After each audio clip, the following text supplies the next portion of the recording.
Father, we thank you this morning for this morning. We thank you for this morning. This is the day you have made. We have decided to rejoice and to be glad in it. Here we are today, God. We are your people, the sheep of your pasture. Thank you for this day. Thank you for this time. No one like you, God. Before we ask you anything, we want to just praise your name and magnify your name. Because you're the great I am. Yes, Lord. You're more than enough. You are our strength. You are our hope. You are our joy. We found you to be everything that we need.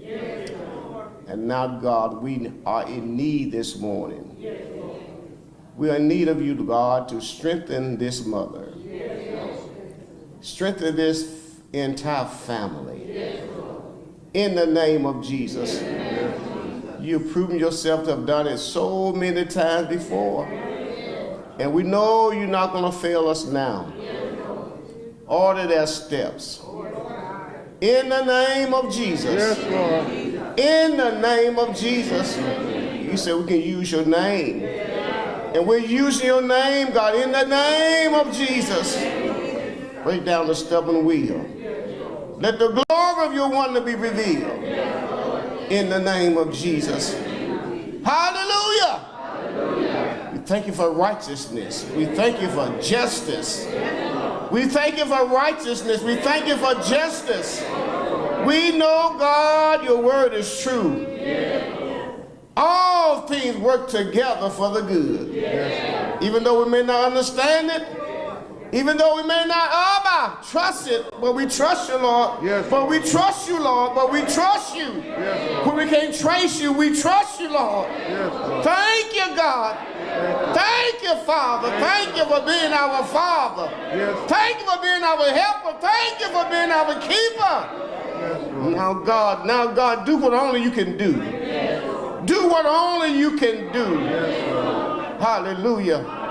Bless those, God, who will take lead in this particular case. Bless them, Lord. Yes, Lord.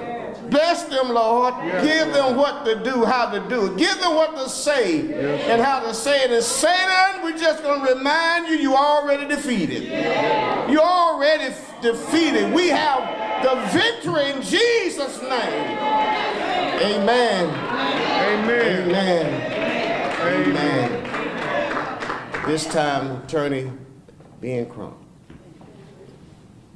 Thank you, Bishop Barber. Y'all give Bishop Barber another round of applause for allowing us to be in his cathedral.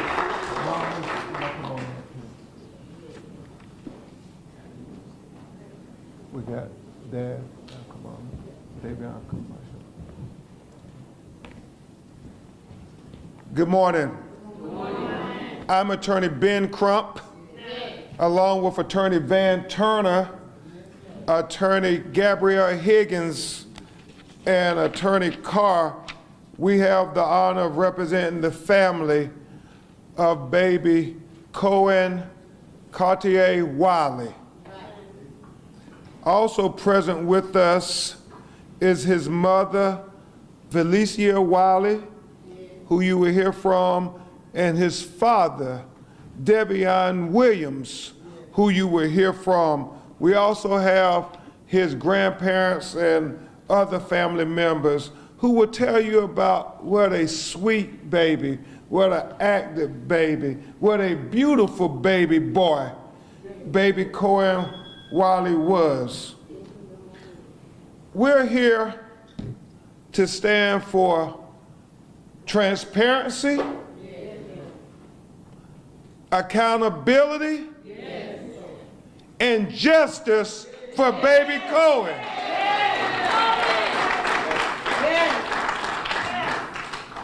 There are some who will call us controversial for coming to Mississippi to demand transparency, while they will call it just plausible that we can delay the truth from being revealed.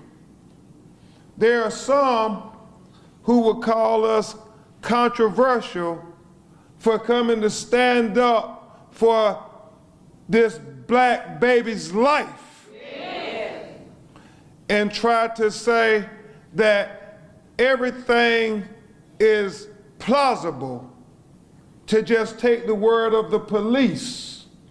There are those who would call us controversial for saying that it is a shame before God that the police would shoot into a moving vehicle knowing that there is a baby involved. It is not controversial for us to stand up for transparency. It is not controversial for us to stand up for accountability. It is not controversial for us to stand up for truth. It is not controversial for us to stand up and call for justice for this little black baby named Cohen Wiley. Yes. And to the law enforcement officials, he was a 1-year-old infant baby. He was not a juvenile. Yes. Yes. They were called over a box of diapers. And a family now has to bury their baby. You cannot put those two things next to each other and call it reasonable policing. They accuse us of making this case controversial for saying that this baby life mattered. But listen to how they described him. In a Mississippi Department of Public Safety report, they described this 1-year-old baby. Where's the picture of him? Hand me that picture.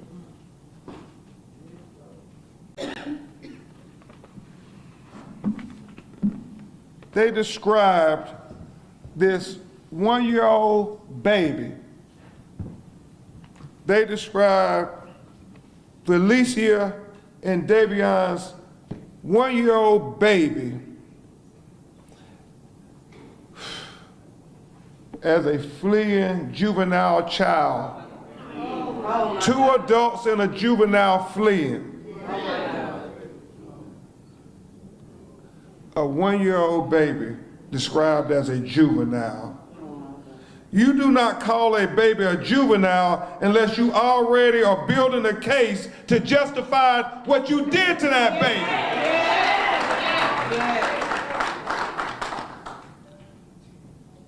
And now, a 1-year-old baby is dead. Another person was shot. It is unimaginable how a call for shoplifting of a box of diapers ends up with you shooting into a moving vehicle. Cohen couldn't run from anybody.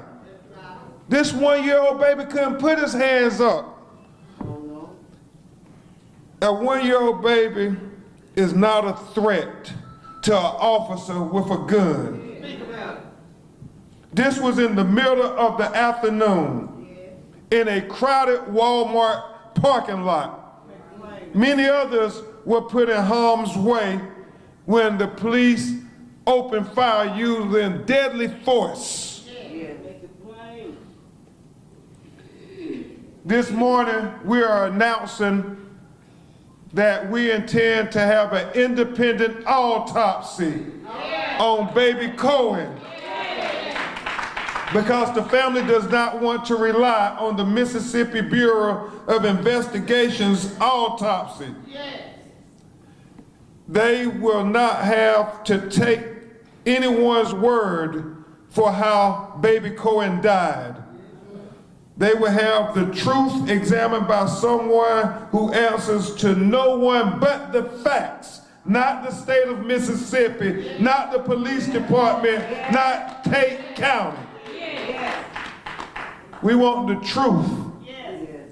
And it's going to be important because an independent autopsy means an expert outside this system with no stake in protecting anyone tells this family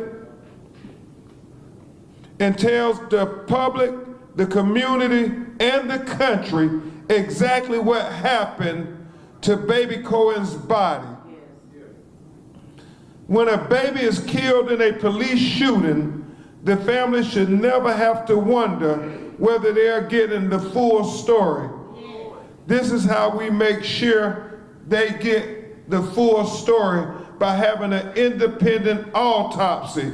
And yeah, we understand, it is no doubt, it is no question, it is no mystery as to what killed one-year-old baby Cohen.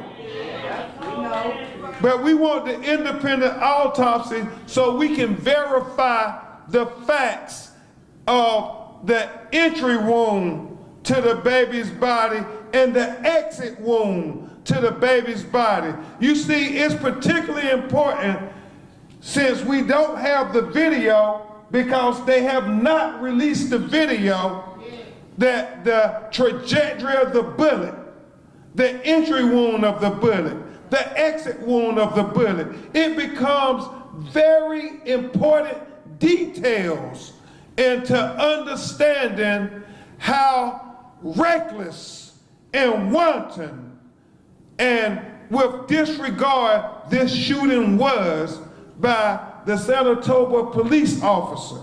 The fact that if it is verified that the bullet entered the right side of the baby's body and exited the left side of the baby's body, then that means that the bullet came from the side. And how are you in harm's way if the bullet is coming from the side?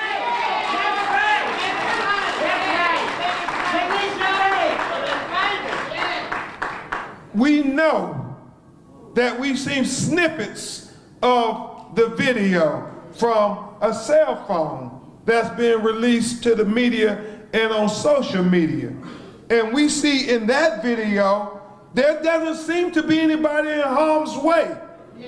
But the community, the activists, and a lot of the civil rights organizations understand that they are going to try to make it seem as that they had to shoot, that this was a life or death situation, because God forgive them if they shot into a moving vehicle that did not put them in harm's way over an alleged shoplifting of a box of diapers. My Lord. Justice for baby Cohen. Justice for baby Cohen. I mean, if they would equate an alleged shoplifting of diapers, I think Valicia said she thought they were pull-ups, that they shot into a moving vehicle because of a box of diapers. Let that sink in just for a moment. The fact that we have these tragedies where we see black children being shot over an allegation of stolen bottled water. We see black children being shot over an allegation of stolen diapers. We want the message to be clear here in Saratoga, in the state of Mississippi, and all throughout the United States of America, that we value the lives of our black children just like you value the lives of your children. And if it is not justifiable for them to shoot at your baby over a bottle of water, that it is not justified for them to shoot at your baby over a box of diapers, then it is not justified for you to shoot at our black babies over a box of diapers. It is not justified for you to shoot at our black babies over a bottle of water. We got our own money. All we're asking for is equal justice. Nothing more, nothing less. This autopsy is going to be an important part of what happened to baby Cohen. But you know what's going to be more important? The video. The video. Yeah. Yeah, you don't need to say no more. Just show the video. You don't need to say no more. Just release the video. You don't need to say no more. Just release the video. You don't need to say no more. Just release the video.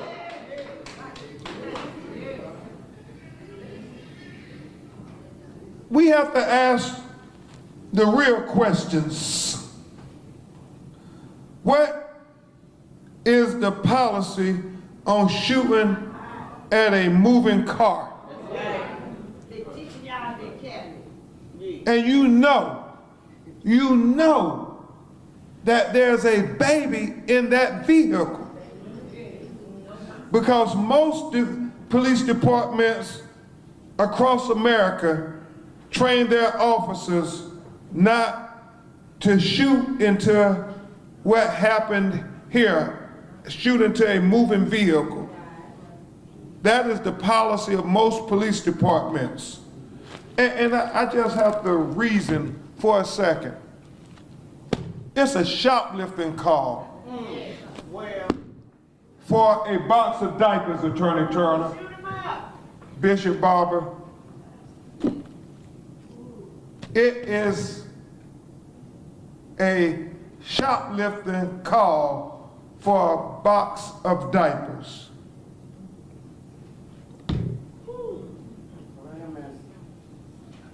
What was so exigent about a box of diapers from Walmart that you couldn't get the license plate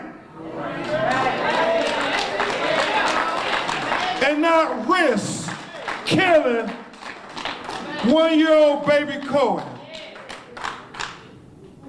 I mean, it seems so logical that this could have been handled in so many different ways that would have prevented the use of deadly force. It wasn't raining, it wasn't nighttime, it wasn't anything obstructing you from getting the license plate on the vehicle. And with all of your police powers and authority granted to you by the state of Mississippi, you could have ascertained the owner of the vehicle and everybody would be safe and sound and baby Cohen would still be living to celebrate his second birthday on November 1st. Just doesn't make sense why you felt you had to shoot into a moving vehicle. Here's what no one could argue.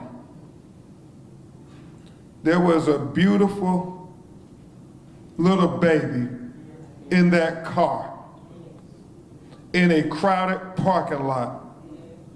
Every indicator is that the officers knew. They even put it in their report. 2 adults and a juvenile fleeing. A juvenile. And they fired anyway. They fired 3 to 4 shots into the vehicle. And we still do not know how many officers were out there how many shots they fired, where they were standing when they pulled that trigger. This family, this community, this country has a right to know all of it. Yes. Release the video. Release the body cam video. Release the dash cam video. Release the Walmart surveillance video. Release all the video. Because transparency plus accountability equals trust. And right now, the community is not trusting when you say just take our word for it. It was a life or death situation, and we had to fire into the car, killing baby Cohen because an officer's life was in danger. If that is the truth, then show us that. The longer you delay releasing the video, the more distrustful we become. The reality is this. It's not about backing the blue. It's not even about backing the baby. It's about backing the truth. Yeah. The video shows us the truth. Yeah. The funeral services for baby Cohen are going to be on Saturday, and we hope that we will have the autopsy preliminary reports by next Wednesday, because we cannot let them sweep baby Cohen's life under the rug. It was Valencia and Davion's baby, but really it was all of our baby. If they can do this to Valencia and Davion's baby boy, then they can do it to your baby. And if they can do it to your baby, they can do it to anybody's baby. So we all got to stand up for justice for baby Cohen. We all got to stand up for justice for all of our babies. Because our babies have a right to live. Our babies have a right to the American dream. Our babies have a right to live out the full destiny that God has for them without the police shooting them in a moving vehicle. We don't want you to protect and serve everybody else and then come and police our community, kill our babies over a box of diapers, kill our babies over a bottle of water. No, we want you to protect and serve our babies in our community, just like you protect and serve babies in any other community, because baby Cohen, life matters. Baby Cohen, life matters. Baby Cohen, life matters. Baby Cohen, life matters. Baby Cohen, life matters. Baby Cohen, life matters. Baby Cohen, life matters. And baby Cohen, life was worth more than a box of diapers.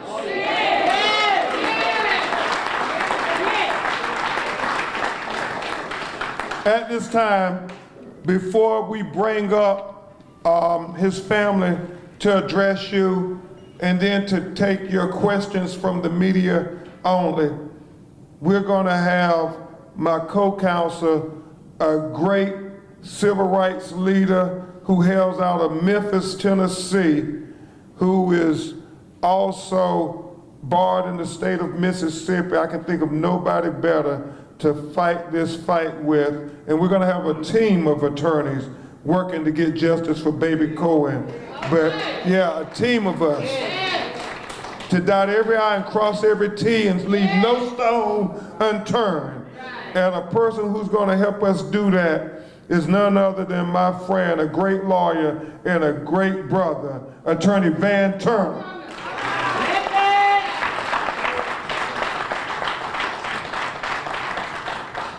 Y'all give Attorney Crump another hand. Yes. I could think of no other attorney who is geared towards fighting for justice in these kinds of cases than Attorney Crump. So we're happy to have him down here fighting for the Wiley family. And we're going to get justice. That's right. We're going to get justice. We're going to get down to the bottom of what has occurred.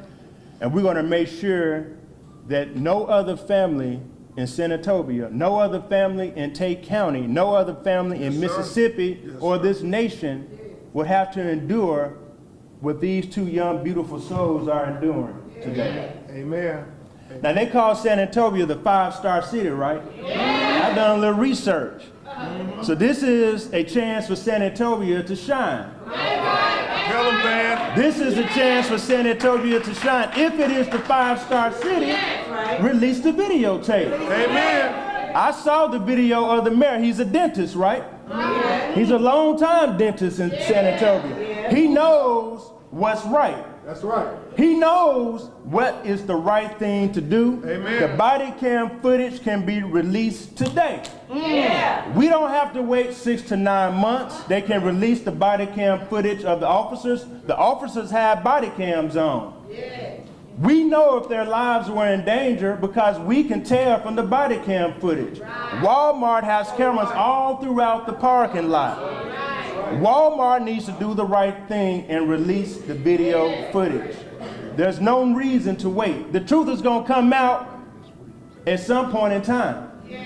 Let's have the truth right now. If Senatobia is truly the 5-star city, then shine. Release this video footage and allow this family to have peace. Senatobia is not a big city. Y'all know who was there on that day. There are people talking in this community. You know who was there. You know all who was involved. You know who was working at that Walmart. They know what occurred. Have them come forward. Have them call Ben Crump Law Firm. Let them get it off their chest. Let them know that they can, in confidence, come to Mr. Crump and tell the truth. That's right. Tell what happened. Yes. Give this family the peace that it deserves. Yes, sir. They're talking and investigating you all, but we're talking and investigating them. We're investigating them. We're following up behind what they are doing because we don't trust them. Because if they were trustworthy, the video footage would have been out days ago. If they wanted the truth, the video would have been out days ago. We got to fight. That's right. We can't let this be swept under the rug. Because if you allow this to occur, they'll keep doing it. If you allow this to happen, they'll keep doing it. It'll be your baby the next time. It'll be your son the next time. It'll be your daughter the next time. That's why we got to fight. We got to draw the line. This is the line, y'all. This is the line we got to draw. We got to stand up on this case. We got to fight on this case. We got to get justice for baby Cohen. If you know somebody that knows something, have them come forward. Yes, sir. Have them come forward today. Call the Ben Crump Law Firm and tell them to say what they saw on that tragic day. Justice for baby Cohen. Justice for baby Cohen. Justice for baby Cohen. Justice for baby Cohen. Justice for baby Cohen. Justice for baby Cohen. Thank you. Thank you, Van Turner, a great lawyer and a great freedom fighter. Thank you so much, Van, for making it plain. At this time, you will hear from grandmother Lysandra Williams and grandmother Veronica Robeson, the grandmothers of baby Cohen. Y'all let them know they're not alone. Y'all give them a round of applause. Let them know that y'all standing with them, y'all praying for them, and that y'all loving on them.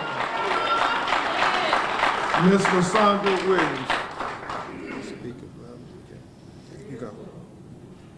I'm Lysandra Williams, grandmother of baby Cohen, and Davion Williams is my son.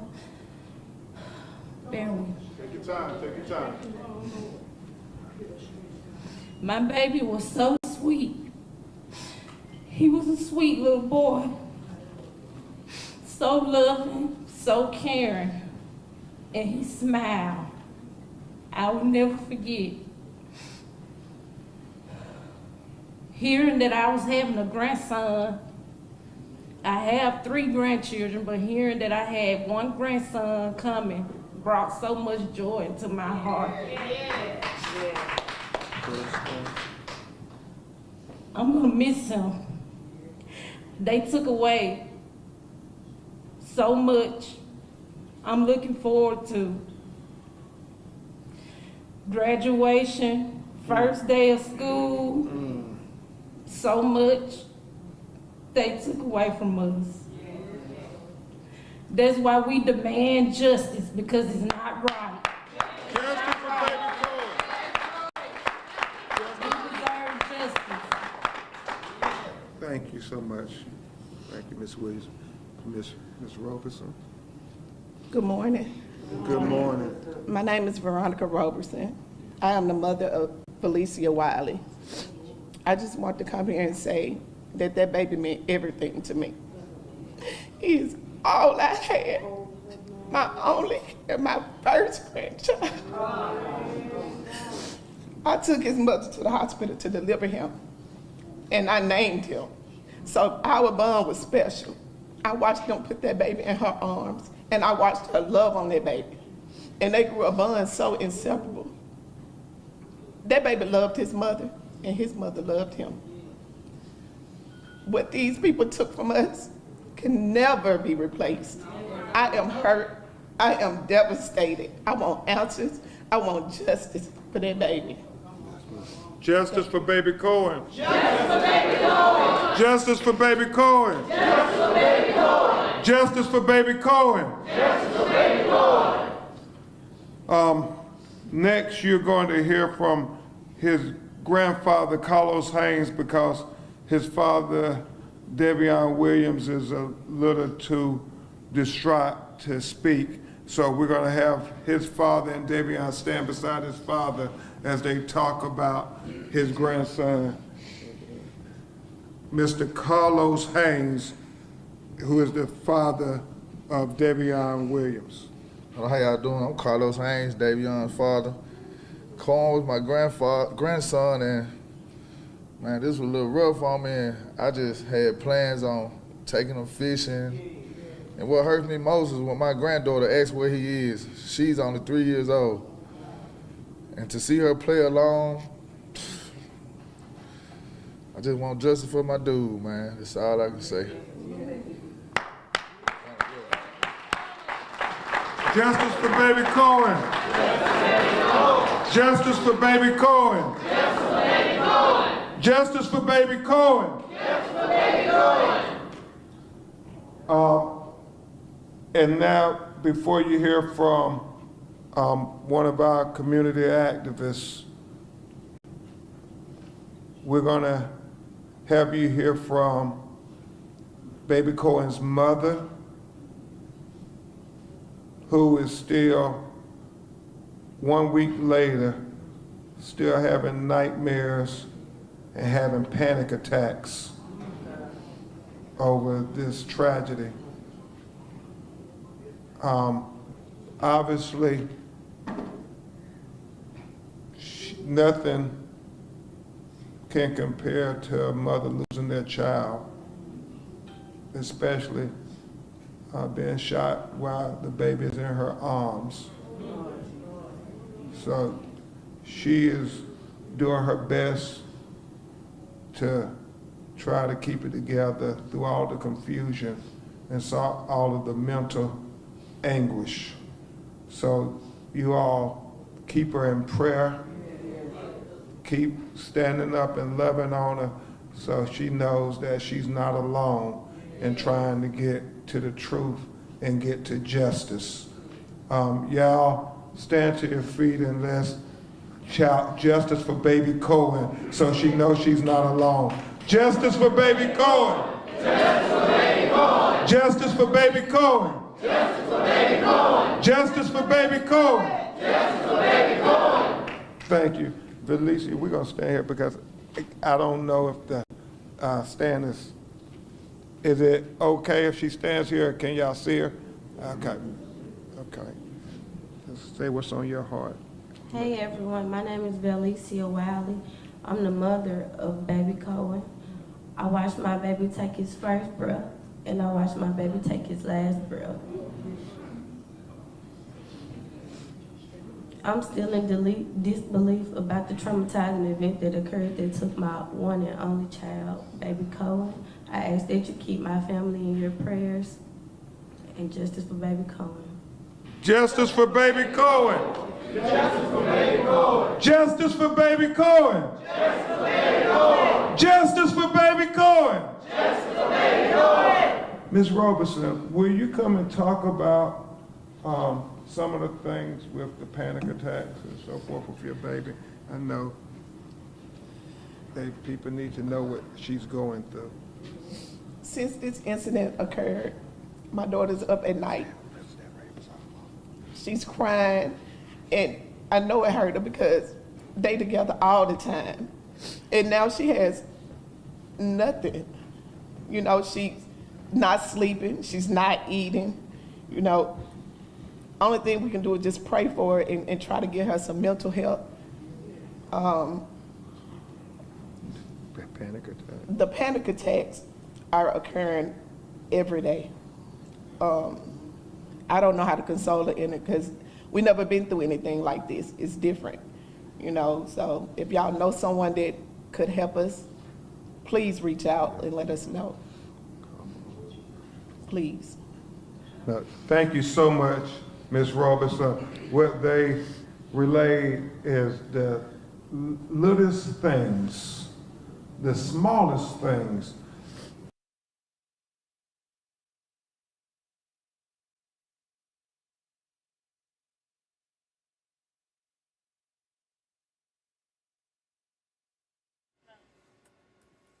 God, for his birthday. Breathe.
Guys, good morning and welcome to the Action News 5 Digital Desk. It's a dreary Monday with a lot of rain in our forecast. We have a regularly scheduled program for you, but we first want to take you off the top where we have a crew in Senatobia, Mississippi right now for a press conference involving civil rights attorney Ben Crump, who is representing the family of one-year-old Cohen Wiley. That is the one-year-old who was shot and killed just over a week ago in the Senatobia parking lot. A lot is still up in the air in terms of the ongoing investigation with MBI, but this is the first time we're hearing from attorney Ben Crump. We have Michaela Redmond there on the scene bringing us this press conference. We're going to cut into it live as we speak, and then we're going to get into our regularly scheduled program. But let's go ahead and take you into this press conference. Shot into a car with baby Cohen. I don't have any grandchildren yet, because this could be my grandchild. Yes, ma'am. Okay? But we have got to fight. And when we fight together, we win. We have got to make sure that we do something to get justification. I mean, it makes no sense what happened to this baby. It makes no sense. As a mother, I cannot even think of what she's going through. I'm traumatized, so I know she's having anxiety attacks. So we have got to stand together, y'all. I mean, oh my God, my heart.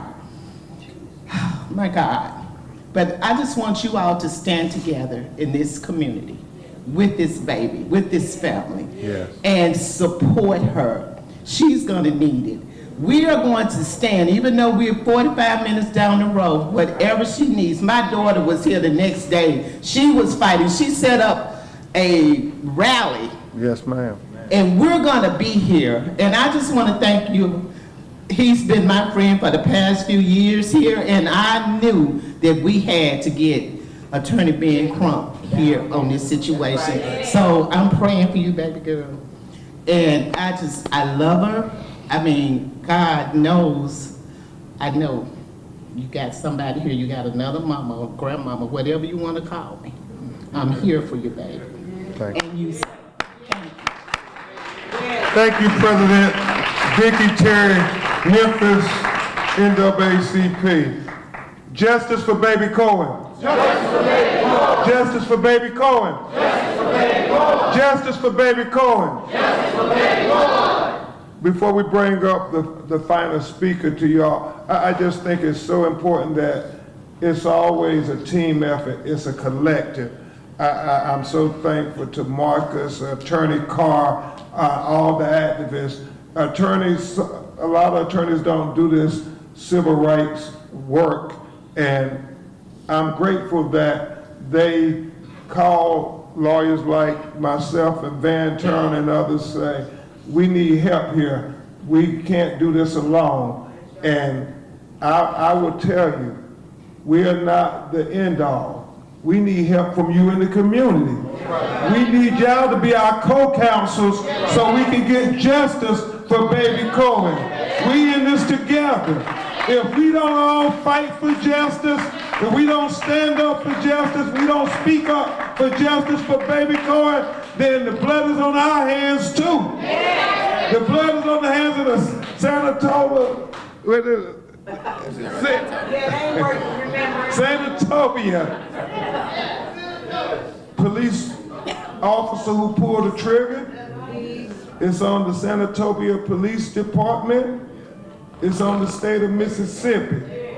It's on everybody in the United States of America who doesn't stand up for truth, who don't stand up for transparency, who doesn't stand up for right, as this baby is shaking while she's standing next to me because she's gonna have to bury her baby next week.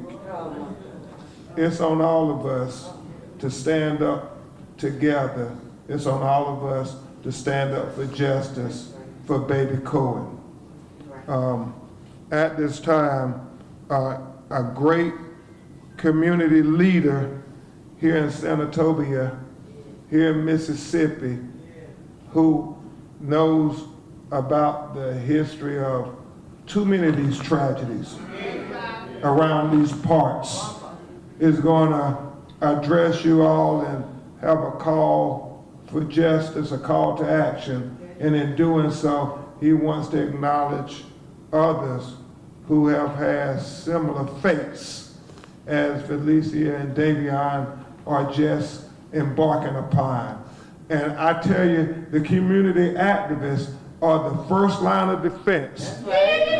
First line of defense. Without you all, we never make it to the courtroom. So let's give a big round of applause for all the community activists. And we're going to have a spokesperson for the community activists here in San Antonio, Mississippi, Mr. Patrick Alexander. Give it up for Patrick, a great community activist. We're in this together.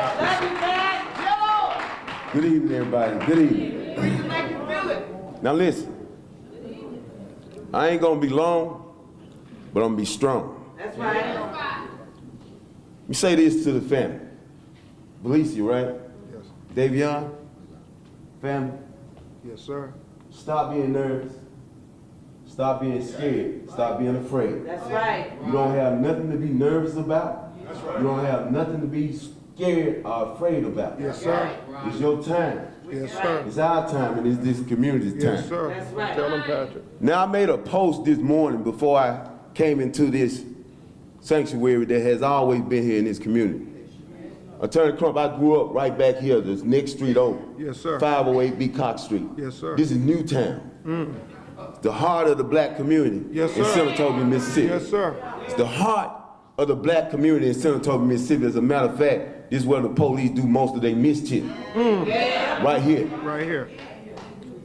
So I made a post Yes, sir. that came on my spirit and it said, a bully's actions that goes unchecked. The bully's actions don't get better, they get worse. Wow. I'm gonna say it again. A bully's action that goes unchecked. Yes, sir. The bully's actions don't get better, they get worse. That part. Senatobia Police Department is a habitation of filth and racism, a pathology of terrorism, and they have terrorized the black community way too long. My Lord. Way too long. My Lord. Ain't nobody playing. Yes, sir. I ain't slept in a week. Uh-huh. I have not slept in a week. Your baby, y'all baby, Yes, sir. your baby, come up here, is our baby. Your baby is our baby. Your baby is our baby. Yes. Your baby Your baby. is our baby. Our baby. Your baby Your baby. is our baby. Our baby. Now let me say this right here. Before we go any further, I just want to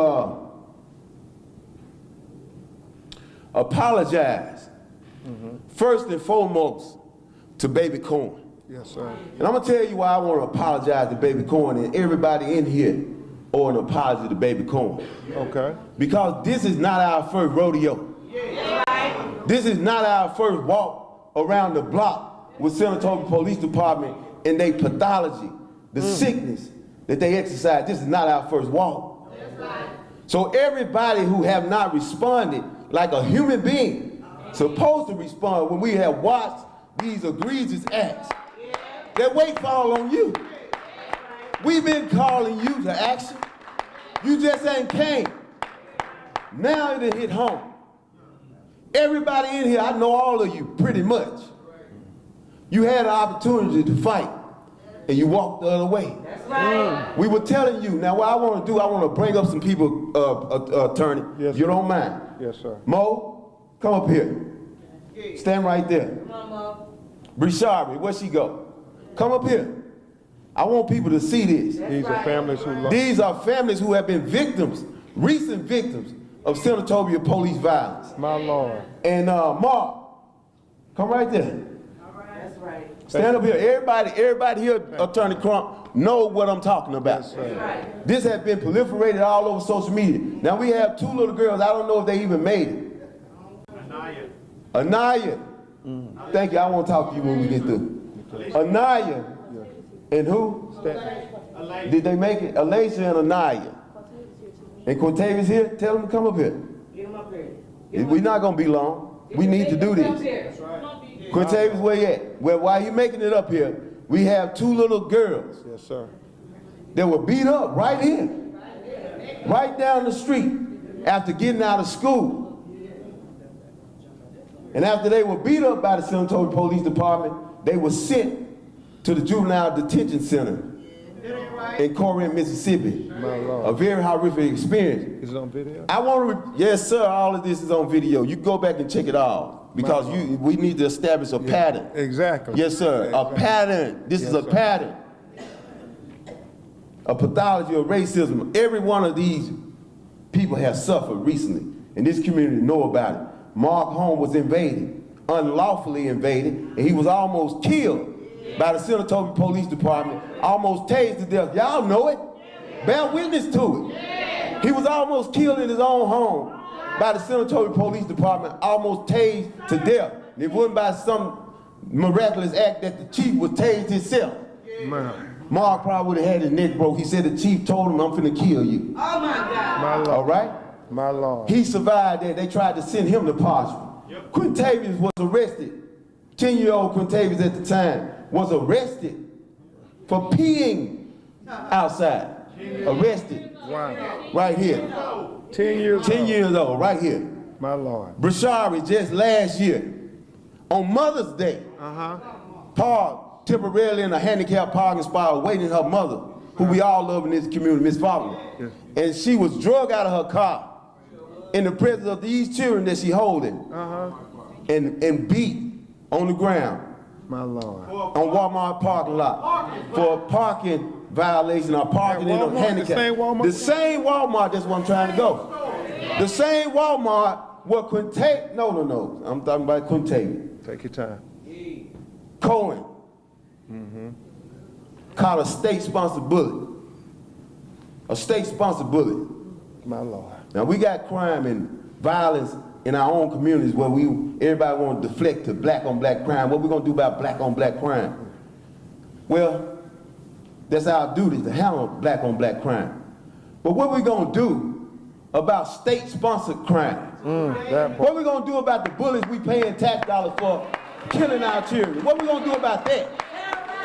What we gonna do about the bullets that we paying for penetrating this baby body? Going through one side and out the other. Baby didn't have a chance to live. So I want to remember all of the victims because we need to establish that San Antonio has a culture of state-sponsored terrorism. It is full of racist rot. Let's stop it. I'm tired, Thank you, Pastor. and I'm tired. Thank you. So we're going to deal with this sick pathology. Yes, sir. We're going to grab hold to each other in this community. We got to have some backbone. All you preachers who have a pulpit, get some backbone. Get some backbone. And go back into your community and raise your community. We're going to be organizing with you. Thank you. Dr. Trump, we're going to be organizing with you. Thank you. We putting our trust in you. Yes, sir. This community is tired and fed up. We putting our trust in you. I'm letting you know right now, I'm in it to the end. This community is in it to the end. And I know people all around this community and this state that have come today that's in it to the end. We thank you for showing up and being here for us. And we thank everybody. Thank y'all. All right, folks, you've been listening in to a live press conference including Attorney Ben Crump, Civil Rights Attorney Ben Crump, on behalf of the family of Cohen Wiley. We've been placed under a severe thunderstorm warning. We're going to take it to First Alert meteorologist Patrick Ellis to let the affected parties know what to be on the lookout for. Here's Patrick now. I see the camera getting hit by some lightning popping off there within the last little bit. But this is kind of the leading edge. When you see the camera coming up here, you're going to see the leading edge of this storm that's about to move into the city of Memphis and throughout Shelby County. So again, I want you to be prepared for that. There you go again with the Best Care Home Services High Five camera. The torrential rain now coming down here at 1960 Union in Midtown, but we're probably going to start to see some winds blowing some of that rain shower activity moving across the camera here shortly because of the gusty winds that are now about to move into the city of Memphis. So let's get Jagger, let's take Midtown. There you go. From the Midtown perspective, you're looking at Union Avenue, looking back towards downtown. Unfortunately, you just can't be able to see very much of anything with that regard here this morning. Let me ask Addison, you're on Weather 1? Okay. Yeah. So, all right, there we go. I got your microphone. Can you hear yourself? Yeah. All right. So let's go back over here. And again, severe thunderstorm warning currently in effect again for, this is going to be for Crittenden, DeSoto, Shelby, St. Francis. But again, this seems like it's going to be more so for Shelby and DeSoto County. We'll put the velocity, the which way the winds are blowing mode in here to kind of get an idea of where the strongest winds are going to be located at. Right now, if I have my druthers about it, I'd say it's like right in through here. And those are moving off towards the north and east. So again, with that perspective that we're going to see here, probably western portions of DeSoto County out closer to Lake Cormorant, Walls, Highway 61 moving out towards Coro Lake, as well as Westwood, Boxtown, Whitehaven, probably dealing with some very heavy rainfall and maybe some gusty winds that are coming along with it as well, as that's now pushing off towards the east. But again, new severe thunderstorm warning that goes until 10 o'clock this morning from that perspective here this morning. So we are watching, again, one large severe thunderstorm warning that's currently in effect. If you're up near Millington, I'm going to put this back over into the regular radar mode here. So this is the how hard it's raining mode. Again, if you're up near Millington, I don't think the severe portion of the storm is going to impact you. I think this is going to be more so this little section right here, but I'm going to put this into a loop over the last hour. And you see how it is lifting to the north and east. So that band of rain and storms that's coming out of DeSoto County, that's moving off to the north and east. So I want to give a heads up and a first alert to my friends in Fraser, New Chicago, Valentine, Evergreen, Hyde Park, Raleigh, up towards Millington, Lucy, Bartlett, Rosemark, and Bolton, because if that's to be believed, again, where the strongest winds would be located at, that's lifting off to the north and east at about, say, 30-ish, 40-ish miles an hour or so. So we'll put a squall track on this. We'll put it at 35 miles an hour and track that out here to the north and east. Moving at 50? Yeah. Okay. Well, thank you, Addison. I appreciate that. Let me put that back in there, clear this out. But again, this is what we're going to be tangling with here over the next little bit. I mean, these storms are not going to be very happy, obviously, over the next little bit. So as we zoom back in, get you another updated storm track on this. And Addison, if you got something to hop in with, let me know, and we'll go on over to you at the pod. But these are moving now at 50 miles per hour. So put that storm track on there. This will take it out an hour. So put that on there and hopefully it'll pop in here. Well, unfortunately, it didn't want to do that. We went back to an old graphics system anyways. So let me pop out of here and go back over there. And again, what we're going to be tangling with here this morning is these strong winds pushing through the area. Melissa, if you could get one of the cameras up, the TDOT cameras up, I-40 and the 101 connector. Probably be one of the better ones to be able to see this. And we'll put that storm track on here. I think I know what happened here, but we'll put a storm track on that down to the south and to the north and east at about 50 miles per hour. There you go. And that'll take it out towards Arlington by about 10:02, Covington by about 10:07. Henning by 10:16, and Brownsville by about 10:32. Now, again, that's coming out of DeSoto County. Okay, the storm itself is coming out of Crittenden County and DeSoto County at this point. So that's where it's headed, and that's what we're going to be dealing with here. Let's go over to the camera that's downtown. The color has changed. And, with the heavy rainfall that's moving through there. And I would venture to say that, again, the strongest portion of the storm is either on top of this area or very close to that area here shortly. If you want to go over to links, go over to First Alert Precision Tracker. There you go. And again, that's the storm track that Addison put together. she did it a little better than I could with my hand tracker here. But again, that's severe thunderstorm warning until 10 o'clock this morning. You seen anything over on the Weather Service chat that stands out to you yet, Addison? No, it's pretty much the same. The hail's a little bit bigger than pea size from what radar's indicating, and then we're up to 60-mile-per-hour winds. Okay. So, yeah. So 60-mile-an-hour winds, again, kind of a baseline severe thunderstorm warning. Again, this is going to be primarily a wind issue, but you see some of the times of arrival here, 50 miles per hour. Now that's the very edge of that storm there that's moving into that area. So again, we're tracking this morning is going to be that.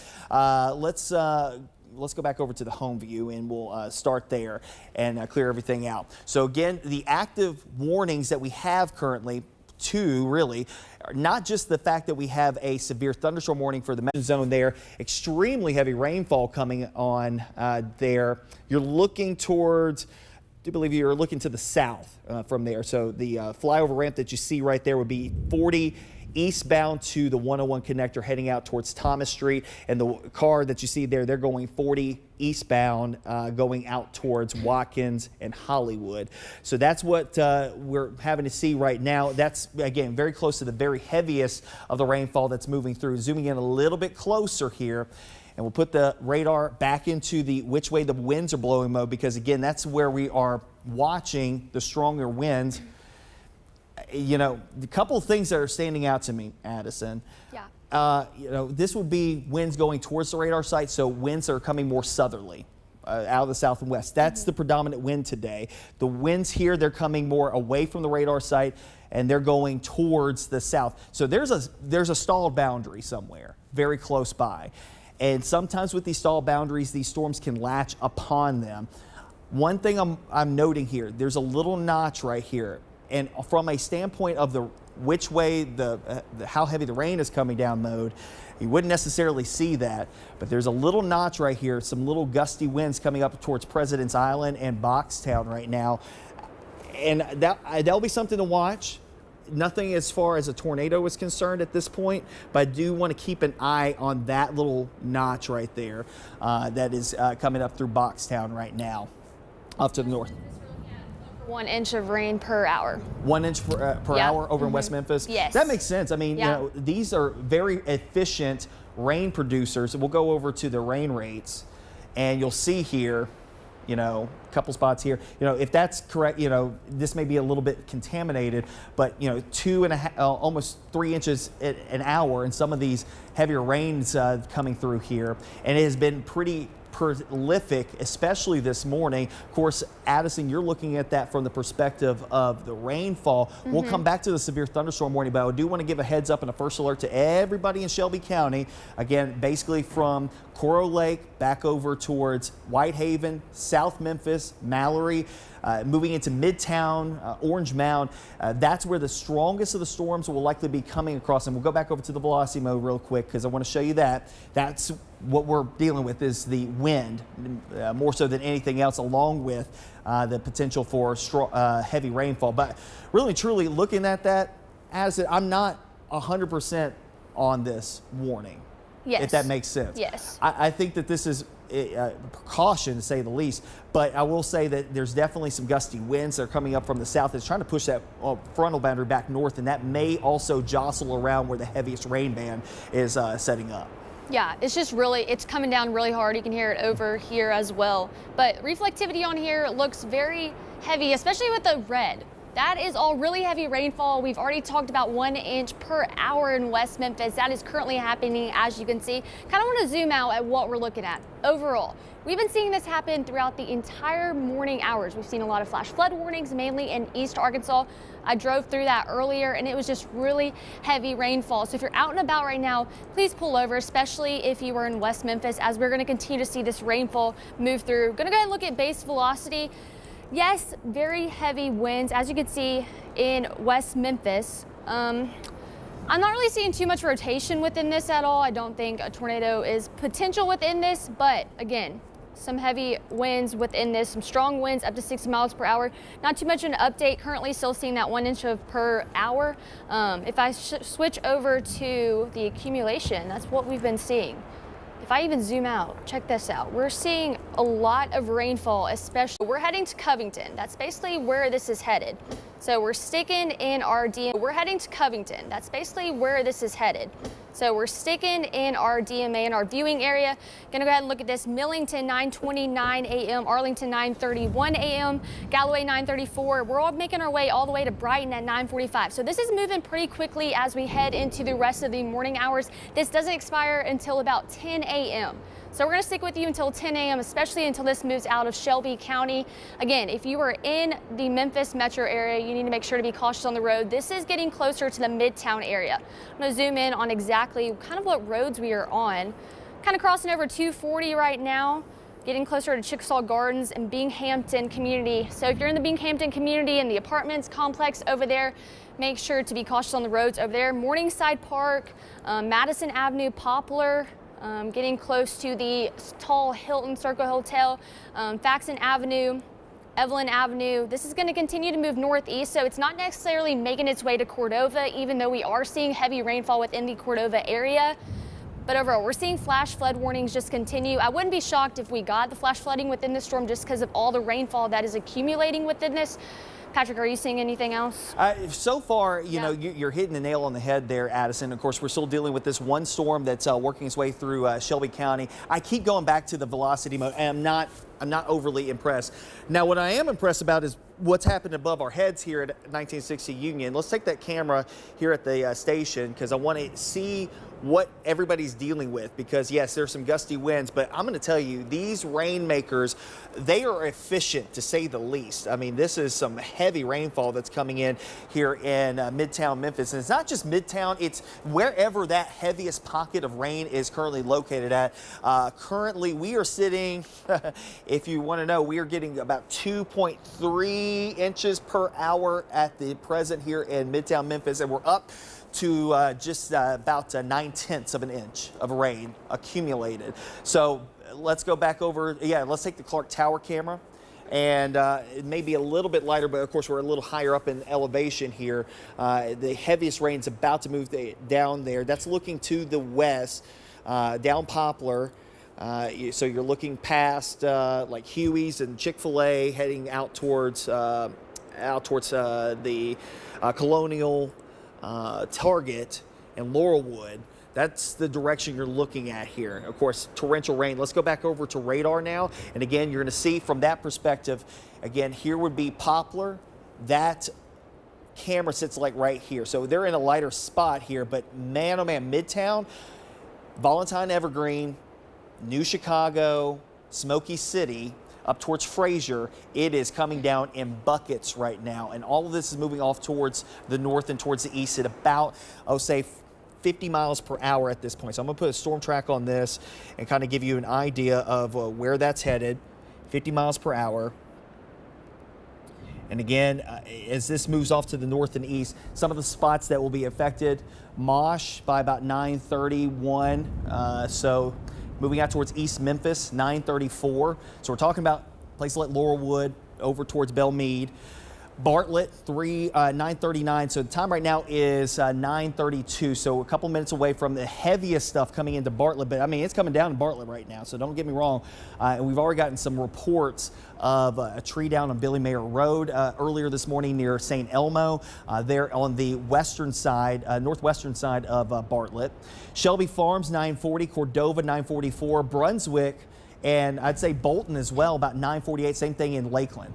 So again, extremely heavy rainfall, and I think that's the bigger story with this than maybe the severe weather aspect. Now, unfortunately, because we're seeing so heavy rainfall, it does not take very much of a gusty wind situation to unfold to push over a tree. So don't be surprised if we do hear some reports of trees falling because of the extremely heavy rainfall and maybe a 30 or 40 mile per hour wind, and it pushes over a tree. That's already happened this morning. And without question. Let's go over to Ariana Poindexter. She's got a look at what's going on with the outage situation, how we have fared so far, but I'm sure that with all this lightning, these gusty winds and heavy rainfall, there's probably some folks who are probably without power. And you see also, just so you know, they just clipped out DeSoto County from that severe thunderstorm warning.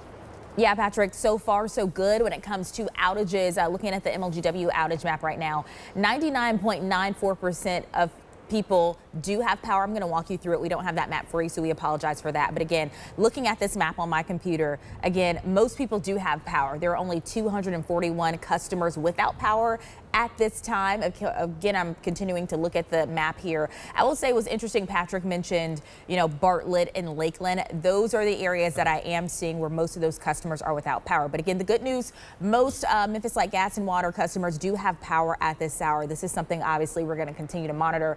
And as Patrick mentioned, the rain is so heavy that we could start to see more outages happen here within the next, I don't know, as we see this rain intensify. So again, I'm going to keep an update, keep a close eye on this, reach out to MLGW as well, and we will get back to you as we learn more. But I'm going to send it now back to our team of meteorologists. All right, Ari, thank you. And I want to check in with Addison Bentley here shortly. And of course, dealing with the very heavy rainfall here. And of course, the ongoing severe thunderstorm warning. Just a reminder, the severe thunderstorm warning that was in effect for DeSoto County, that has been allowed to expire. But I did want to let you know, well, from a broader perspective, yeah, the rain's coming down in Dyersburg. Yes, the rain's coming down in Blytheville. It has been disgusting up in Mississippi County this morning, as well as Poinsett County, Cross County, Northern Crittenden County. But right now, the only active severe thunderstorm warning is including Crittenden County as well as Shelby County, and it goes until 10 o'clock this morning. Time right now is 9:34. What you got going on over there, Addison? Yeah, Crittenden County and obviously Shelby is still in this warning, but look at the lightning on this storm. We are continuing to see, especially at the very beginning. As you see the line kind of make its way through, it's headed towards Bartlett area,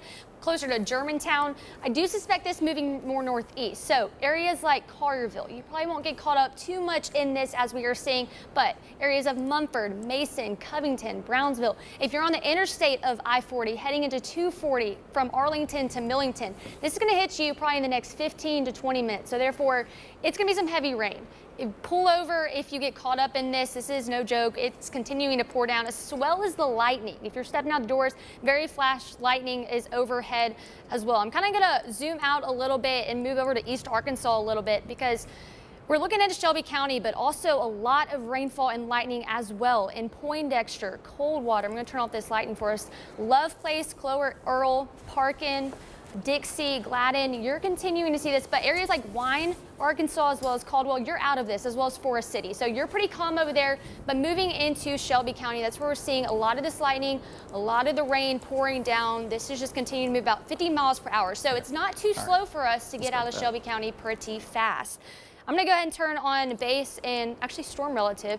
Again, I'm not seeing too much on this, so nothing really to worry about. The winds are still gusting pretty fast. We're still looking at 60-mile-per-hour winds within the area, but overall, no rotation, so there's a positive note for us, but the rainfall is still coming down about 1 inch per hour. Just so you know, win, Yeah. Arkansas. We're in Arkansas, not wine.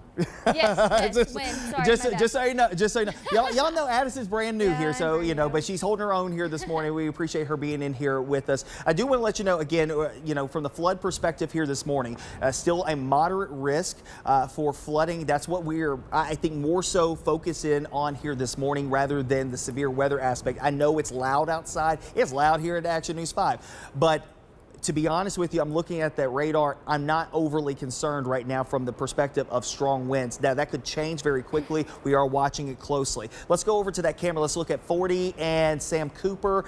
You're looking back towards Walnut Grove from that perspective. The traffic lanes right there would be heading out towards Covington Pike and Summer. Again, very heavy rainfall coming through there at this hour. And as Addison was just mentioning, again, heading out towards Bartlett, heading out towards the Raleigh-Bartlett line there.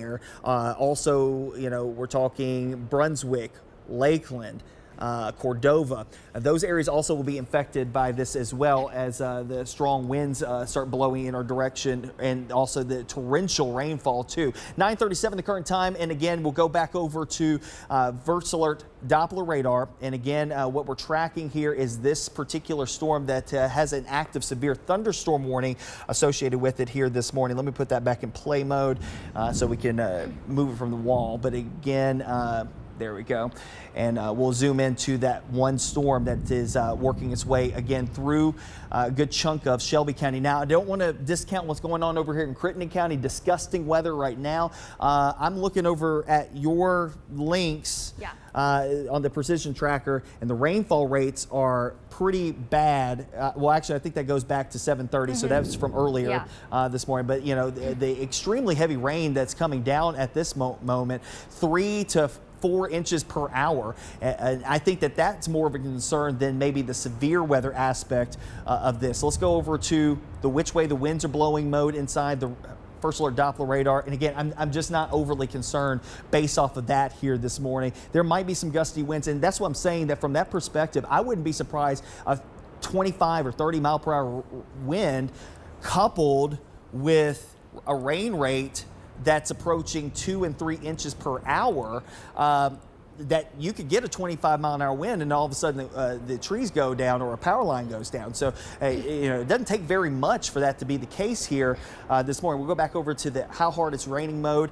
And as I mentioned, we'll zoom back out because I want to show you from this perspective here this morning down to the south how it dries out. There's going to be a period of time where there won't be any rainfall coming in here. So there might be just some rain that is moving into the area over the next little bit. But the strongest, heaviest batch right now anchored basically right down I-555, down 55 into the Memphis metro area here this morning. Thankfully, we were able to get through the morning commute without too much of an issue. Just beyond the morning commute, though, that's where we're having the problems here. And of course, the extremely heavy rainfall that's coming along with it as well. Let me clear that out.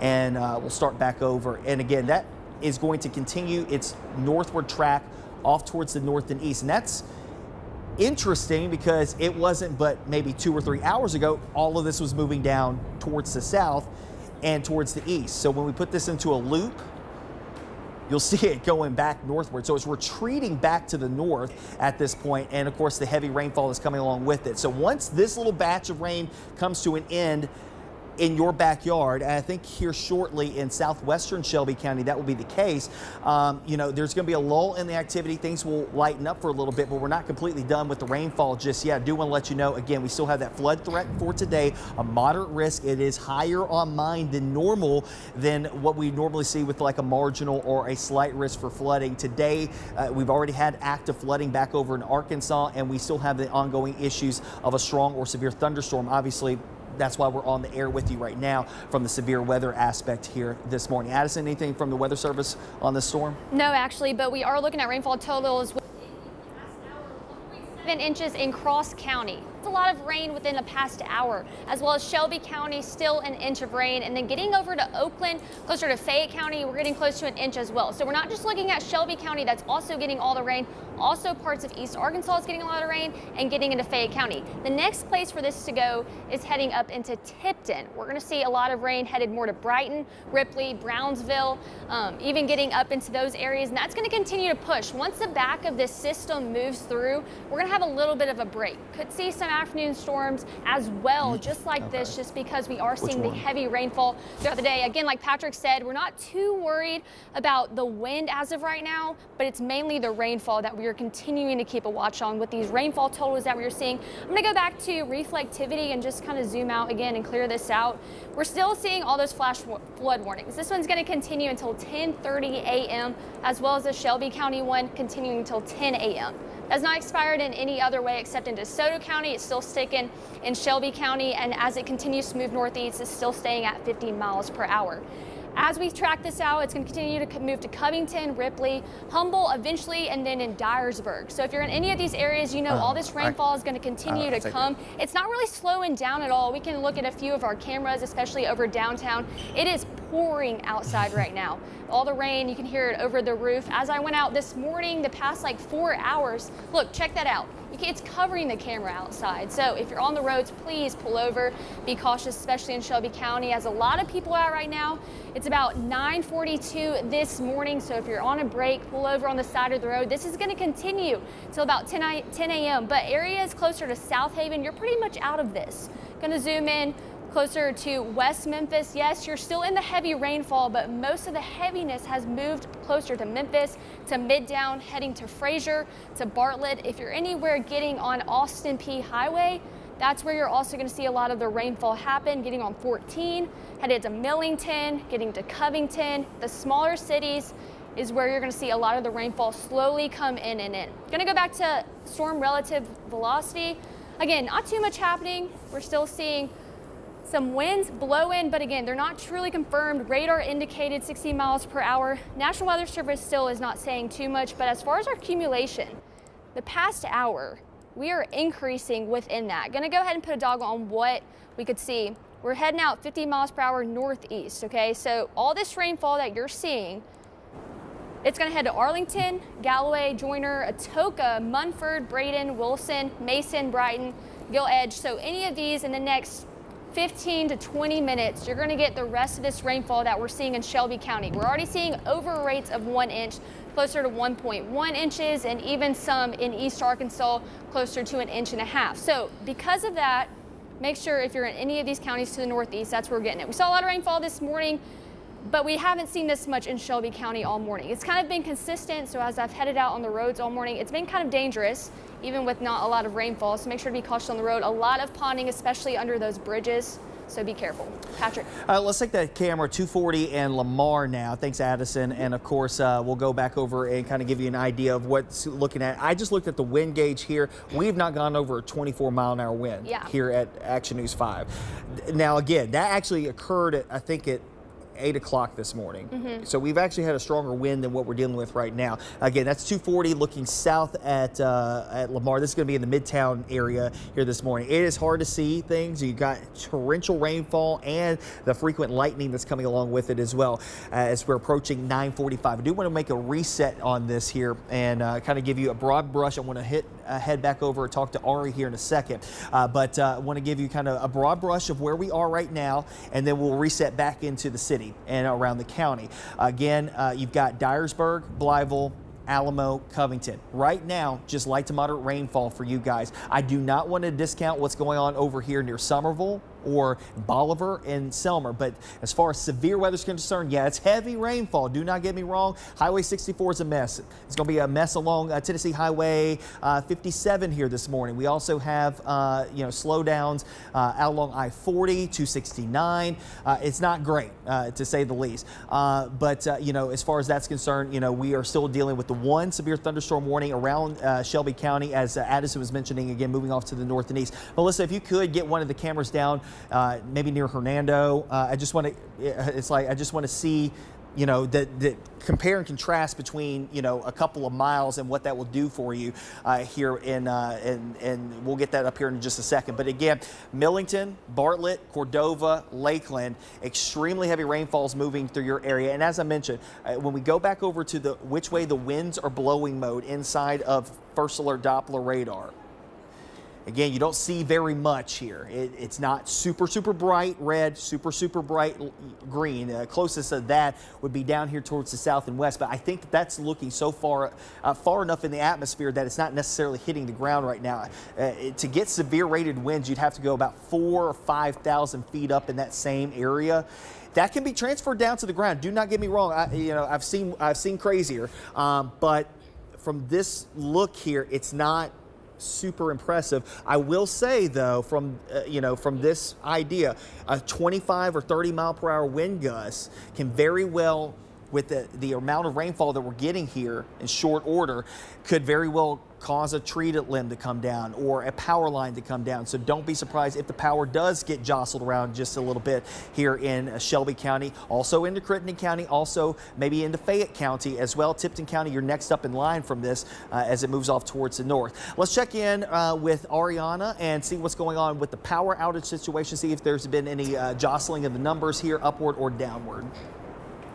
Yeah, Patrick, so we are seeing an increase in those outages. At last check, there were 241. Now it looks like 2,942 customers are without power. That's homes and businesses.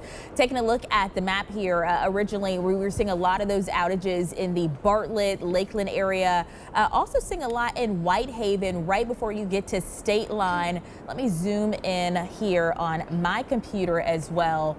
Looks like we are seeing more outages as well in the Raleigh area. So again, we did see a significant jump. Still, the majority of MLGW customers have power. That is the good news. About 99% have power, so that's wonderful news. But unfortunately, for those who don't have power, again, that's just under 3,000. We'll be checking in with the MLGW crews to see when they can get the lights back on for those who are impacted. But again, we are starting to see those numbers tick up, Patrick. All right, let's go over to Addison because a new green box just popped in here with the flash flood warning that just popped in here within the last couple of minutes. What you looking at? Yeah, National Weather Service just issued a flash flood warning. This is going to last till 1 o'clock because they are expecting more rain to move through after this. The drainage system is not working too well right now in Shelby County, as you can tell. We're still seeing this whole system move through. The rain is pouring out there, still an inch per hour, if not a little bit more than that. So on top of the severe thunderstorm we are seeing right now, we are also seeing that flash flood warning that it will be until 1 o'clock. National Weather Service also said they will not take this away until 10 a.m. So we're going to continue to be on air until 10 a.m. with you, walking you through this, letting you know what's going to happen. Now, as far as the storm itself, it's not as organized as we saw when it was moving into East Arkansas. Would you agree, Patrick? Yeah. It's not as defined as it was. It looks like the Weather Service is going to hold the warning until 10 o'clock from that perspective here. And but again, as we've been mentioning, I'm not overly concerned about the winds. I'm more concerned about the water at this point. And you know, that's what we've been dealing with. We've got this first flash flood warning of the day for Shelby County, and we're hopeful that this will be the only flash flood warning of the day. But it goes back to what we were talking about a couple of minutes ago when it comes down to these rainfall rates, and Addison was showing you the hourly ones. This is an accumulation over time, and you know where you see these pinks here out towards Cordova and Bartlett and Bolton and Rosemark, you know, some spots here like 7 inches an hour. And now granted, it's not going to rain like that persistently for an hour, but could it? We saw that this morning up into Arkansas, up into Poinsett County. I mean, it's still raining up there right now, and they've picked up several inches of rainfall, maybe upwards of, I want to say they're probably closing in on 8 in a few spots there. So again, this is moving at least. The stuff up in Arkansas did not want to move this morning. This is at least getting a little bit of a move on this morning. But again, if it's coming over you at 4, 5, 6 inches per hour, it's going to come down quick, fast, and in a hurry, and you're going to notice it here. And of course, that's going to lead up to some roadway issues probably sooner rather than later. Let's go back over to the how hard it's raining mode again, and we'll zoom out a little bit and kind of give everybody a heads up and a first alert.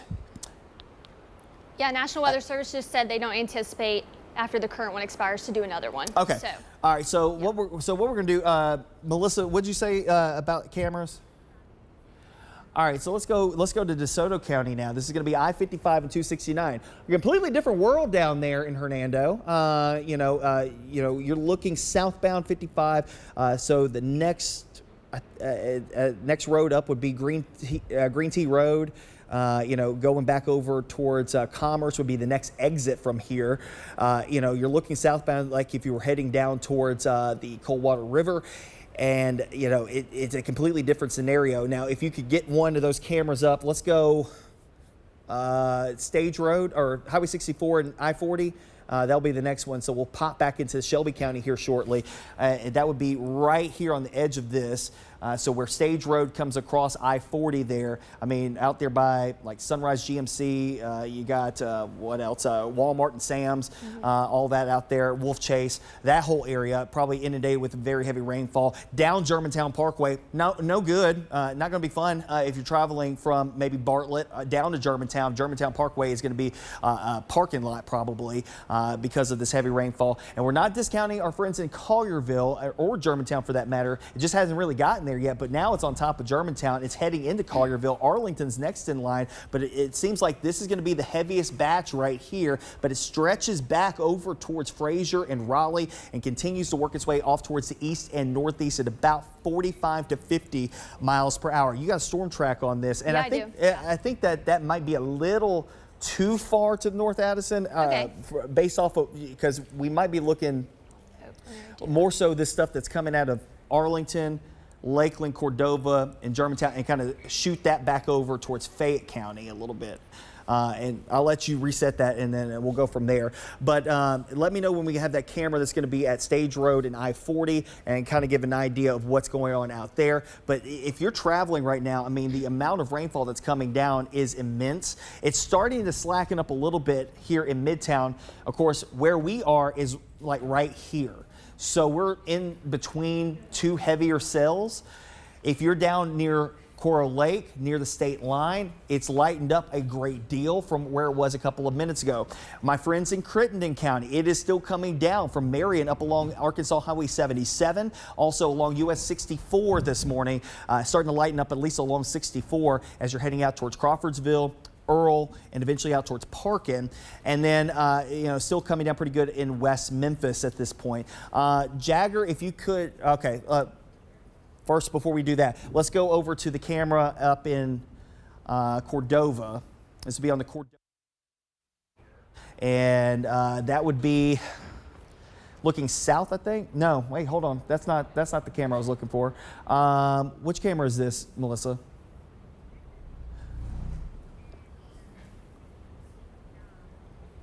Oh, the 40 and 269. That's where that was. Okay, that's out in Arlington. Take the camera again, and we'll go back out there. So that's going to be at 40 and 269 is where we were looking at. So this, I was like, that's not Stage Road. But yeah, you're looking southbound from here. So this would be the traffic. You see that truck going there. They would get on 269 going southbound, heading out towards Collierville.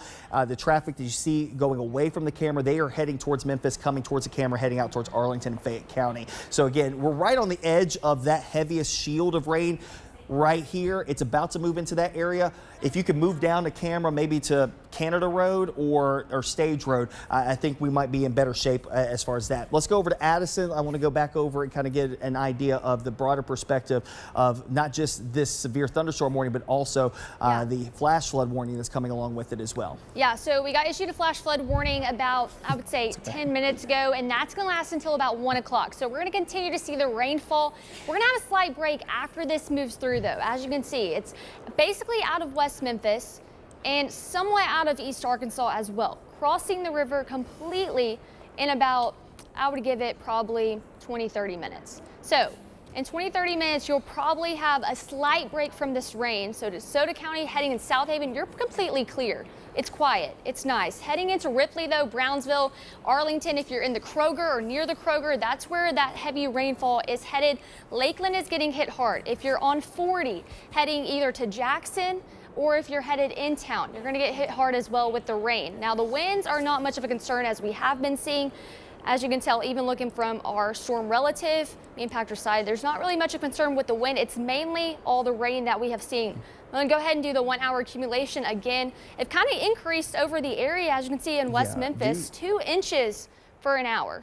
That is increased from what we have been seeing. Even heading into East Arkansas, that's increased as well. We're probably about 1.93 inches, if not a little bit higher. So in West Memphis, you're seeing most of the rainfall in the area. We're still seeing a lot of flash flood warnings in East Arkansas as we head into the afternoon hours. Most of these won't expire until this one expires at 10:30 a.m., so in about 30-ish minutes, as well as the one in Shelby County won't expire until this afternoon. We're not done with the rainfall after this whole thing moves through this morning. We got another round potentially moving through for the afternoon that could also bring some rain. We are still seeing this slight risk. Take us back to a bigger picture and what we actually are seeing over the area. This is a severe outlook for today. And just so you know, Addison, they just extended that flash flood warning for Poinsett County until 1:30, so they're going to double up on that. And that, I think that one's a considerable warning. They just got a report from the Wiener area in the western portions of Poinsett County, where they have significant water going across the roadway on Arkansas Highway 1. Okay. Yes. Let's go over All right, so let's go 240 in Jefferson and get you a check. The warning for the severe thunderstorm warning is about to expire, but this is the problem that we're about to run into. This is 9:57 this morning. Look at the water. Again, this is a typical spot here, okay, that would normally flood. I don't want you to think that this is not something that's, out of the ordinary, but it is something that is not going to be fun. I would not encourage you right now to drive or get onto 240 between Union up to the I-40 interchange at, trying to get onto Danny Thomas. Maybe just utilize your surface streets because that's what you're going to deal with, the extremely heavy rainfall. I think that that's a flash flood warning. Probably they just went considerable on that, if I'm not mistaken, if that's the case. Okay, well, that makes sense. All right, so let's go I-40 in Canada. So what we're going to do here, because we do have, I hear the wireless emergency alerts, you're probably getting them as well if you're in Shelby County. The reason why that's happening is not the severe thunderstorm warning. It is the thing that we've been talking about all morning long. It's the flooding. That is a flash flood warning that is currently in effect that is now up to a considerable level, meaning considerable threat level for flash flooding in Shelby County. That's going to go until, I think, 1:30. I don't think that they changed the number, or 1 o'clock this afternoon. So we're hopeful that this is going to start to subside a little bit. But I want to go over to you, Addison, because I see that the on the link system there, 2.2 inches in just the last hour. Yes, it was just at 2 inches. Like within about 5 minutes goes at 2 inches. And we're seeing these increase for our hourly totals in the past hour. And that's why they've kind of extended some of this and went considerable with our flash flood warnings as well in the area. Again, that's going to continue until 1 o'clock for Shelby County this afternoon. Again, it's considerable. So if you're out on the road, please do not drive, especially talking about the areas heading to Union all the way to I-40, as we are continuing to see flooding in the area. This goes back to the flood threat for today being moderate. Okay, so what we're going to do here, okay, we're going to hold here for just a couple more minutes. Since we have this considerable flash flood warning, this severe thunderstorm warning is going to go away here shortly. Okay, but I want to sit and talk about the flash flooding, then we'll send you back over to regular programming. We'll be back on midday coming up at 11 o'clock, and we'll continue the conversation also on the digital desk with Parker King here once we get off the television side. So I'm going to wait here until 10 o'clock. We're going to hold here for a couple of more minutes and go over what we're going to be dealing with for the rest of the day, because yes, the extremely heavy rain is now the concern here, and I said it all morning long. I think that has been the primary concern all day long, and especially once we got upgraded to that moderate risk for flooding, it was basically all hands on deck from that perspective. Extremely heavy rainfall is still coming through the area. There you go with the orange box dropping off here, but the bigger story now is going to be the flash flood warning with a considerable flood threat. Melissa, if you got, did you have 40 in Canada or 240 in Jefferson still? Okay, let's go to 240 in Jefferson first. I want to show you get that because that's going to be a good representation of what's going to be out there on the roadways. Looks like an all stop right now. Those would be the lanes trying to get onto Madison. Okay, Jagger, if you can put me up in front of that camera. Just let me know whenever I can hop in. Okay, that's fine. So I want to point that the cars that are stopped right now, those are cars trying to get onto Madison Avenue, okay, coming off of I-40 or I-240. They cannot go because it is flooded. Somebody is stopped there, and actually I wouldn't be surprised if there was an accident there based off of what I'm looking at. It's really close. Those cars are very close to each other, maybe a little too close. The travel lanes, there's at least a travel lane that is open. It's the issue of the on and off ramps trying to get either onto I-40 or 240 or getting onto Madison or Union. That is the problem right now. You see somebody driving by, you see the rooster tail, the water coming up. So that's the problem that we're going to run into. This is something. Let's go over to 40 and Canada Road. So moving out east now, you got an idea of what to expect in the city. There we go. There's a look at 40 and Canada Road. This would be, if I'm not mistaken, let me get my bearings right. This would be outbound traffic heading out towards Nashville and Jackson. This would be heading into the city, heading towards Memphis.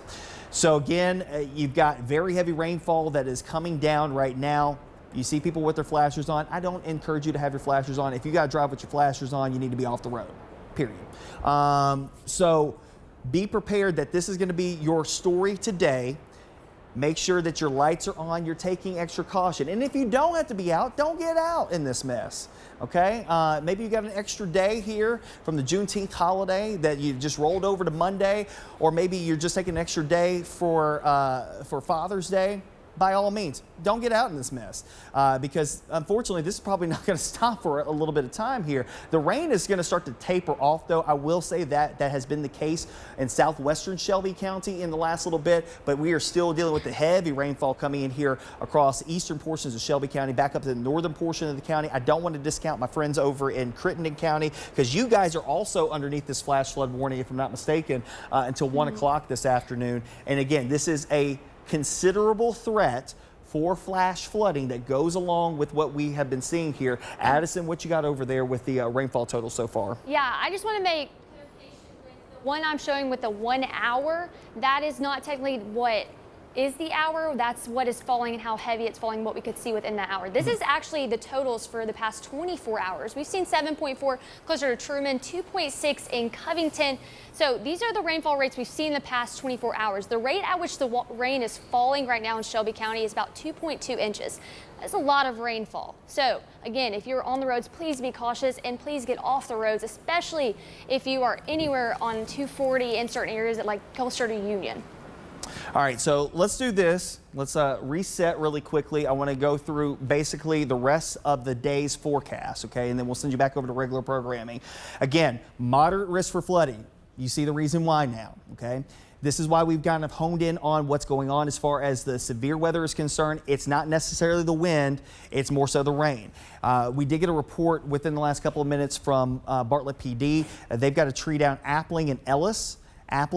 We've got a tree down there this morning, so they are getting public works out there to get that tree cleared up. I would not be surprised if we hear more instances of this happening just because of what we're dealing with here. It does not take very much when you have a saturated ground. A 25-mile-an-hour wind gust can push over a tree. So let's go hour by hour with our first alert futurecast. We still have the main cluster of storms to swing through the area. That will happen as we get closer to lunchtime today, and then eventually things will start to quiet down for the afternoon and evening commute. But this morning's commute, we told you that it was probably messy. I told you that Friday that the morning commute was not going to be great. So, you know, we gave you as much early lead time on this as possible, going back to last week that Monday morning's commute was not going to be great, and we're still dealing with it. Good news is that tomorrow the weather does quiet down for us as we head into your Tuesday, but we're not completely out of the woods from the rain and storm potential just yet. So for the rest of this afternoon, we still have the potential for some strong winds, but I think flooding is your primary issue to work through here between now and the end of the day today. Again, a flash flood warning that is considerable tagged continues for Shelby County until 1 o'clock this afternoon. Shelby and Crittenden counties. A flash flood warning, also a considerable tag for damage threat for Craighead, Poinsett, Mississippi counties. That goes until 1:30 this afternoon. I do want to check in with Ari one last time before we go back over to regular programming and see if there's any upticks in the power outages. I would assume that there probably has been at least a few more added since we checked in with you last.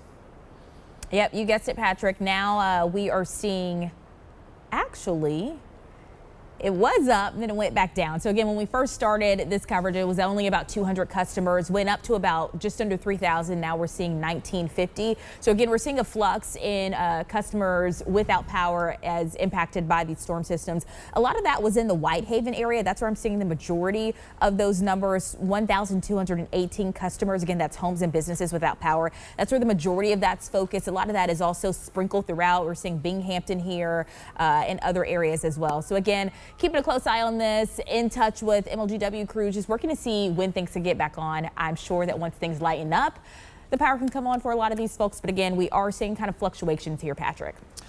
And Addison, one last thought. Anything that you got to pass along here before we go back over the programming? Yeah, just remember that southbound underpass is completely flooded on I-240, so at Jefferson Ave.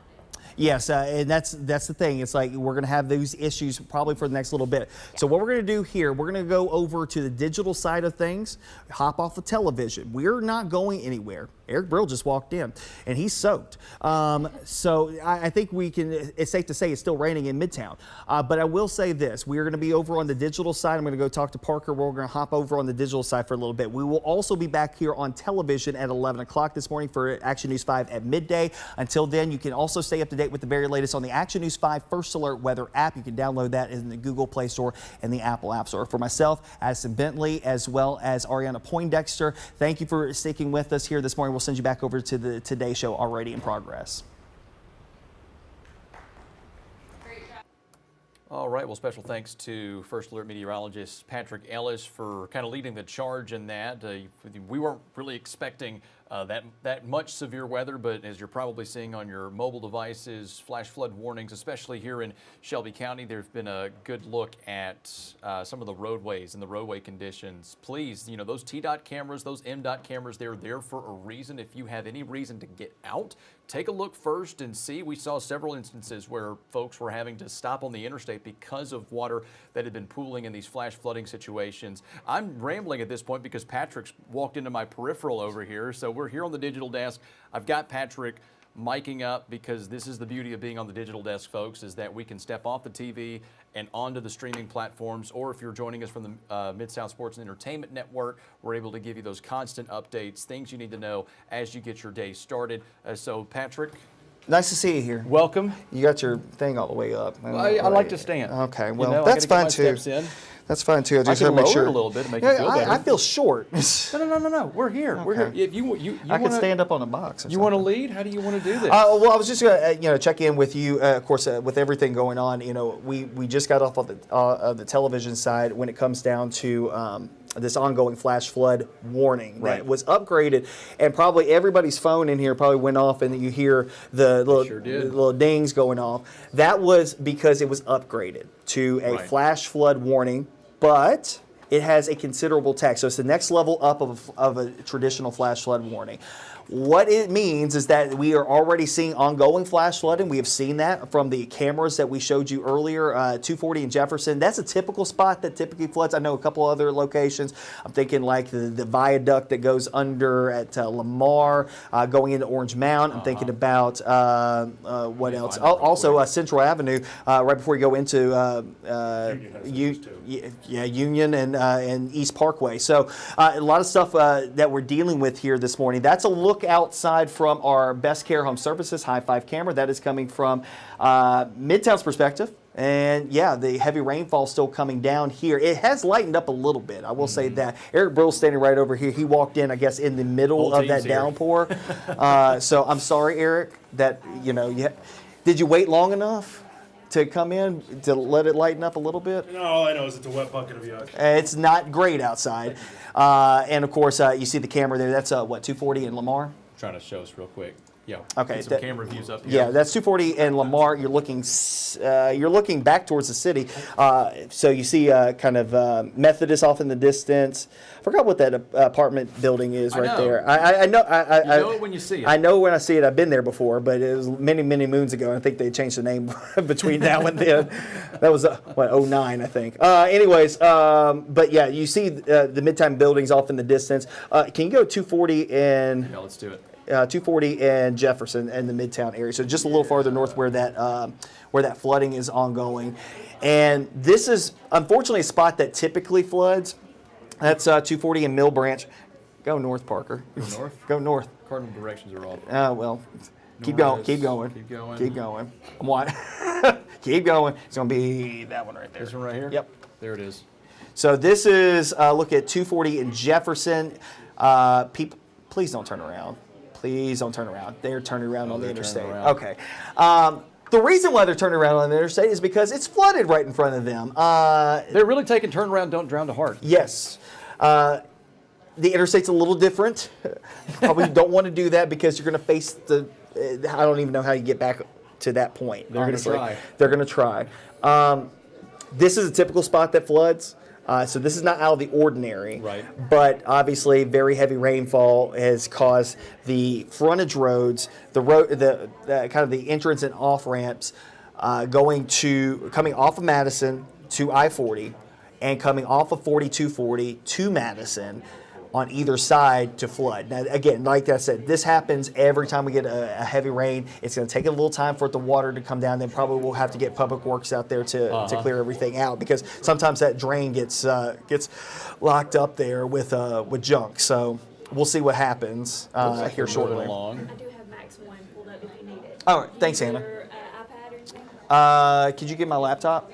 Thank you. It's on the desk. Thanks, Addison. So nice to see you here, Parker. It's hot. I mean, you're on a tirade. What do you want to call it? I wouldn't say it's a tirade. It's just more so like we're just trying to make it through here, make sure folks are safe during this morning.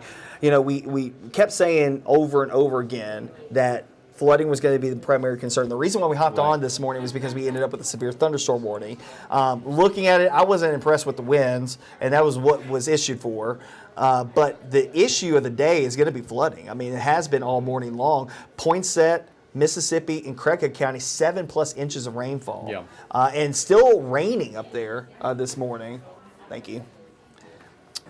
This morning. So that's the other thing that we're having to deal with. Can I move your laptop out the way just a little bit? Be my guest. If you want to just set that Eric over there. Brill is also, he's playing concierge over here. Who's doing midday?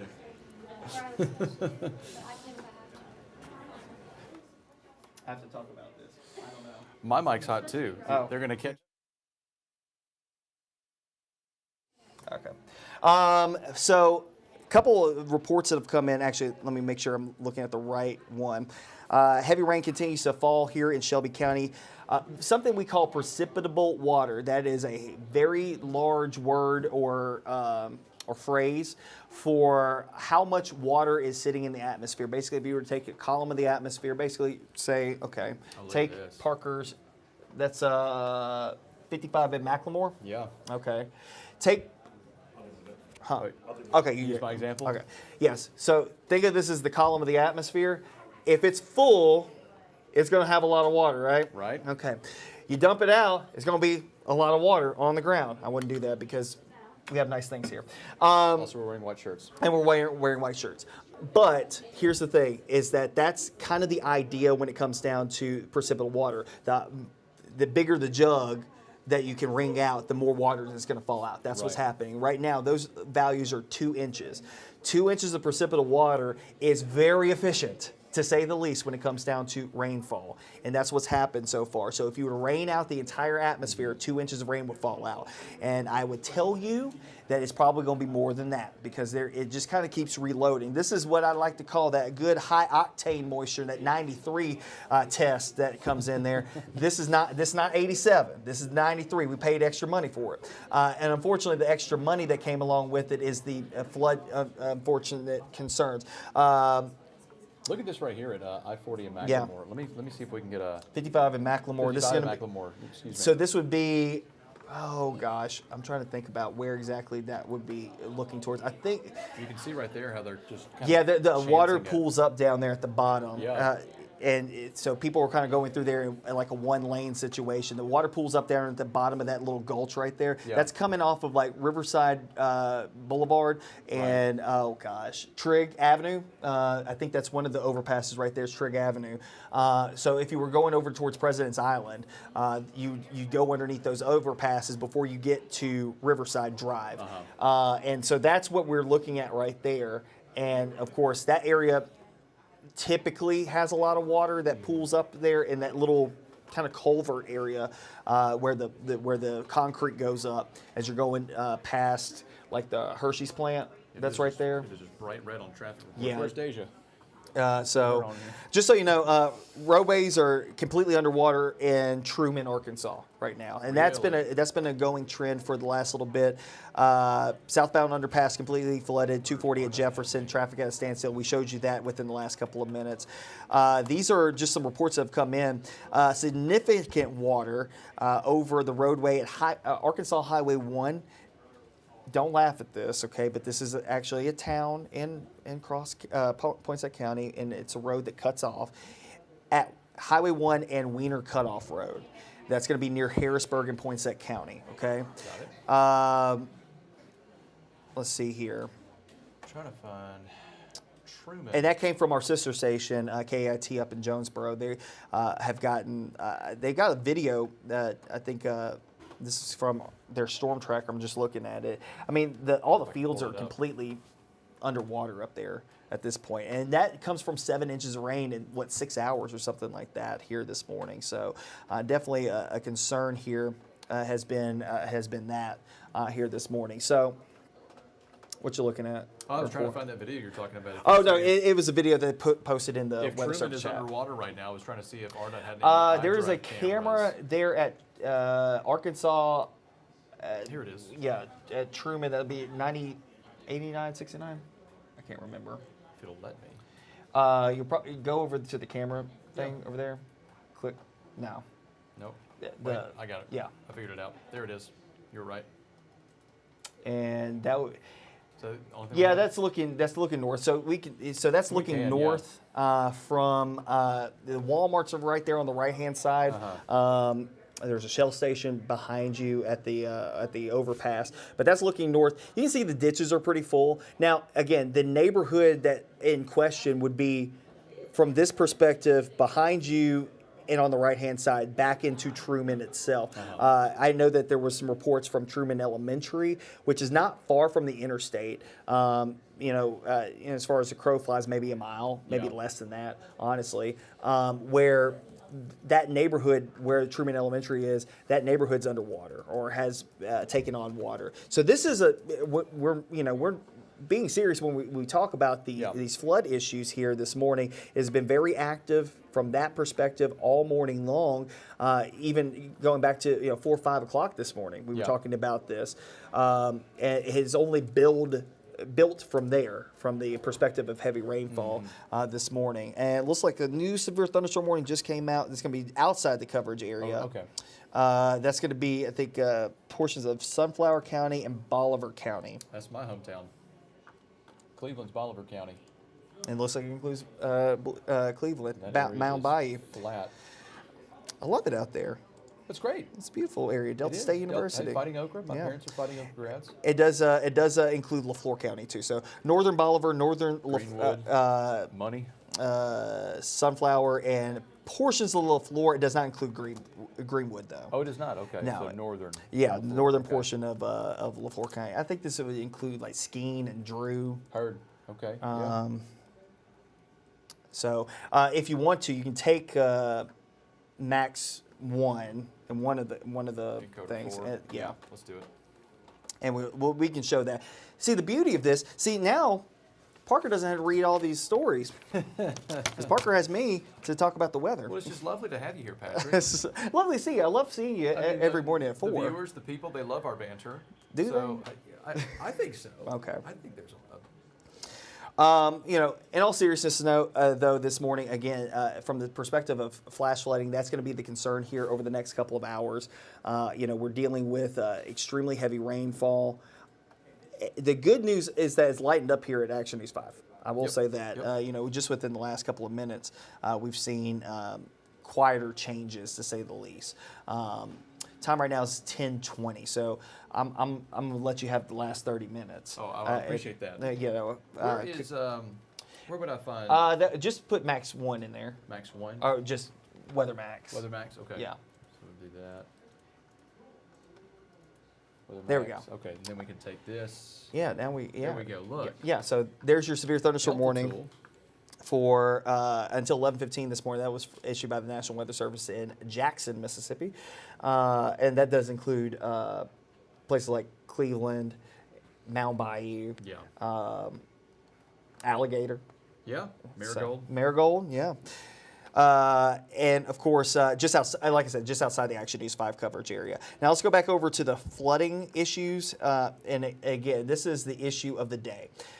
That moderate risk for flooding. And of course, right on top of the area that we've been harping on this morning, Poinsett, northern Crittenden, Mississippi, and Craighead counties. It has now expanded a little farther down to the south. That does include places like Cross County, St. Francis County, Shelby County. That's why we're underneath the flash flood warning. That's going to go until 1:30 this afternoon, or 1 o'clock this afternoon. The other flash flood warning that's in effect to the north and west across portions of Arkansas, that's going to continue until 1:30 this afternoon. So there you go with the first alert futurecast. Now remember, we still have a storm system. Actually, I'm going to go back and I'm going to put this into clouds and radar mode and zoom back out a little bit. See that cluster of storms?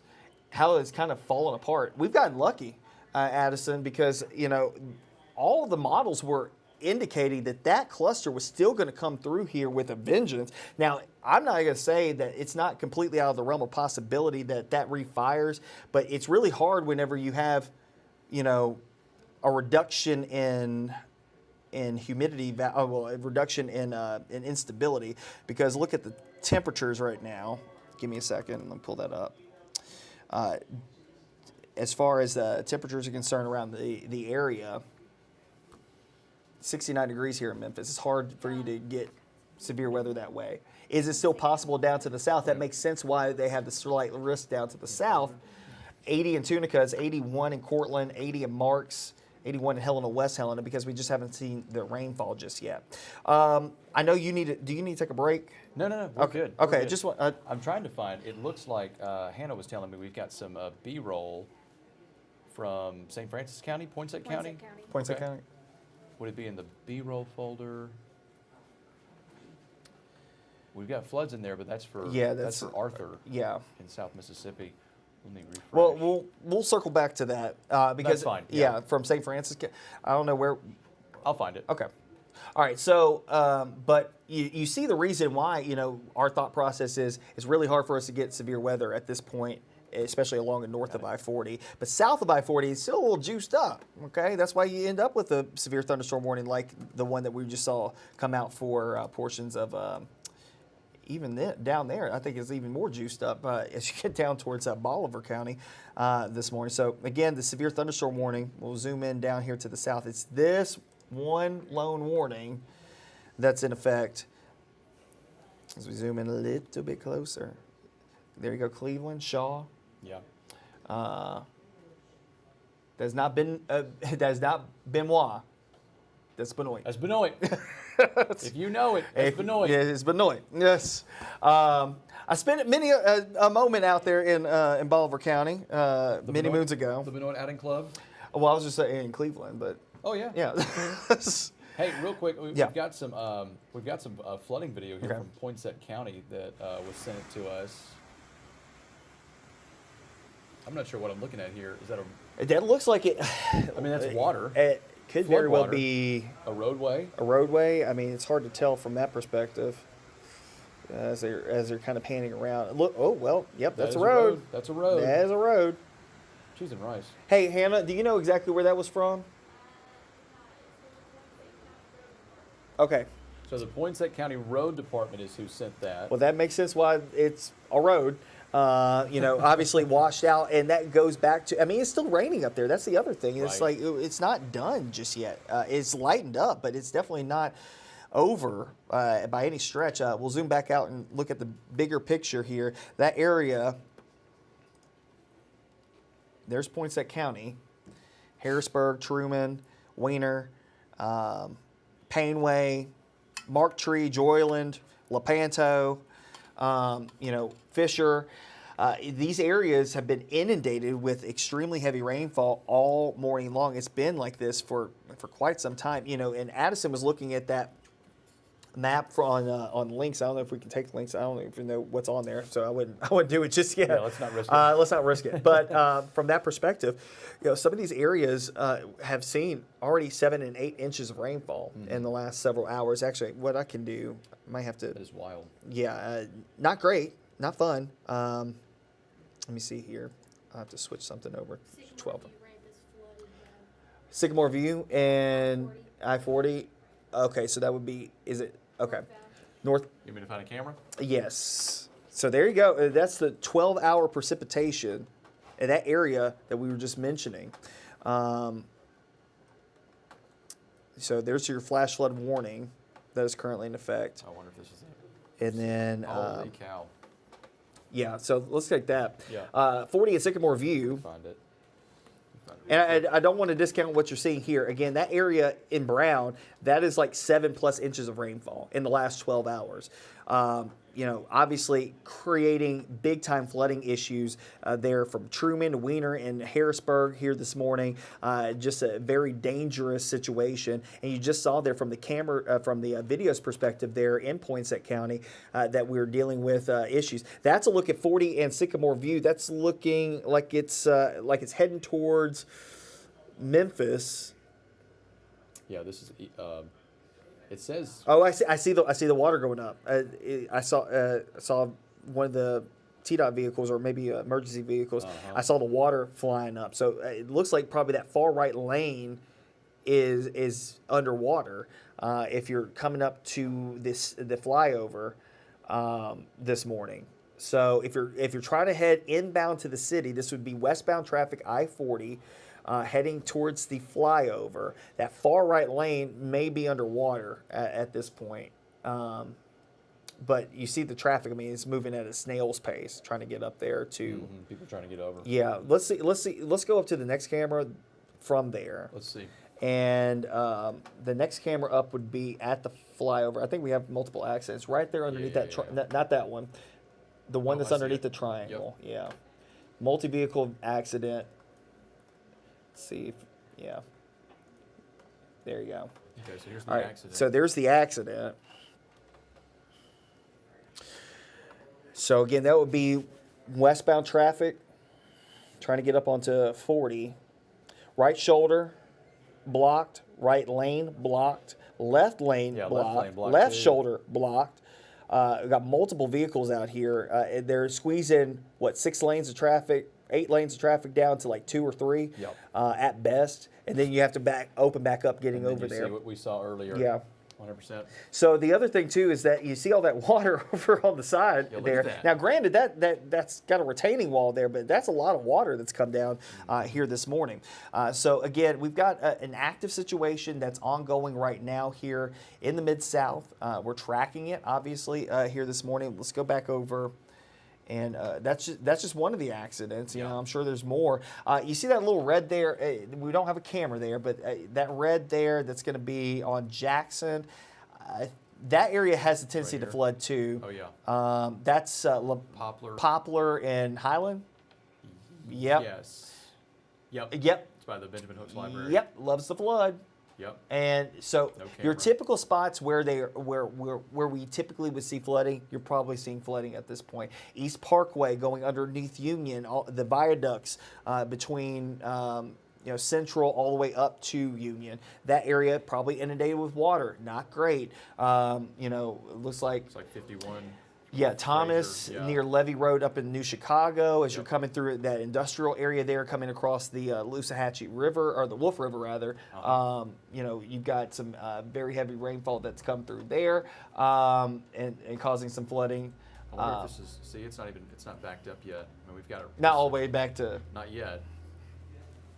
Yeah, what exit is that? Yeah, that would be Witten. Got it. Next one up is Witten. Okay.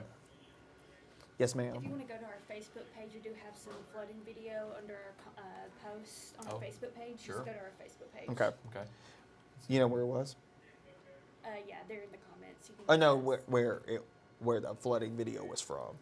it has them in the comments. If you just want to go over it. Okay. Just pop it up. Okay. All right. So again, we still have the flash flood warnings in effect. Again, the one that you see behind me, that is again for until 1:30. That includes Craighead, Mississippi, and Poinsett County, where we've seen upwards of 7+ inches of rainfall. Where you start to see those lighter shades of brown, that's where you start to get into that 7-inch range there. Then you also have the other one until 1 o'clock this afternoon for Shelby County. Same idea, but not nearly as much rainfall. But unfortunately, when you have an urban situation, like obviously with Memphis and Shelby County, it doesn't take nearly as much water to cause bigger societal impacts than if you're out in the county. So again, you see some pockets here out towards East Memphis, out towards Bartlett, Raleigh, Fraser, New Chicago. These areas that we've actually highlighted within the last little bit. These areas have seen, let's see here, 4 inches, 5 inches of rainfall in short order. And I think here at the station, the last time I checked, we were closer like 1.5 inches. And Addison Bentley's over here. You're gonna go check? Yeah. Okay. All right. Thanks. Addison's been here all morning long. She's been fantastic, helping out here this morning, getting through this messy morning here in Action News 5 land and across the Mid-South. You know, we were showing the cameras also down your backyard, down in Hernando. Yeah, Hernando. And, you know, a completely different scenarios playing out down there in Hernando this morning from that perspective. There you go. It's probably underneath our live. Probably is. The video? Yeah, probably. Let's see. Hannah, it's underneath the live? No. Which one? Oh, which Facebook post? That's what I'm asking. I thought it was like underneath the live page. on. I don't see any. Go down. I'm scrolling. The flooding. Scroll. Here, let's take We are. We're not, Matrix. yes, we are. Let's take the- We're not great at Let's this. take this for a second. Okay. How? Go to sources. I'm going. Yes. I'm here. I'm here in sources. Okay. Oh, you want Weather Max? Yes. Yeah. Okay. Going back to Weather Max. We're at 1.78. What? 1.78. 1.78 here at the station. Okay. Okay, so we're back at Weather Max, folks. Okay. There you go. Go ahead and take that full. I'm smart. I can figure things out. All right. Thank you, sir. All right. So, Addison just said 1.78 officially at 1960 Union, and that's hard to believe how much. It sounded like it was coming down in buckets. Down. We got a new roof recently, and that thing just pummels. And it sounds like in the studio, it just sounds like the worst thing in the world's happening outside. But that's still nothing to sneeze at. Almost 2 inches of rainfall, just over inch and 3/4. Definitely a rough go of things this morning from that perspective. If you're in and around the Midtown area, it's not great either. Obviously, that's leading to flooding issues here as well. So let's go back over to the how hard it's raining mode. We've already seen how hard it has rained. So let's look back over and see what's going on there. And the one positive thing, if I can find something, you got to find the silver lining. And anybody in this newsroom knows that I'm not super optimist in most things. I'm just a realist. There's a silver lining. I'm not seeing that much reforming back down to the south and west. It looks like some drier air is trying to sneak in there. One way that we can look at that is water vapor imagery and see if there is some drier air trying to sneak in on the backside of that low. It's going to take a minute for it to load up here. But, if you start seeing, it's definitely, it's falling out some dry air. I can see a little bit trying to sneak back in behind it. So as we zoom back out, you see how the cloud tops are a little bit, go from like bright blue, they start to cool down a little bit. Some drier air trying to sneak in.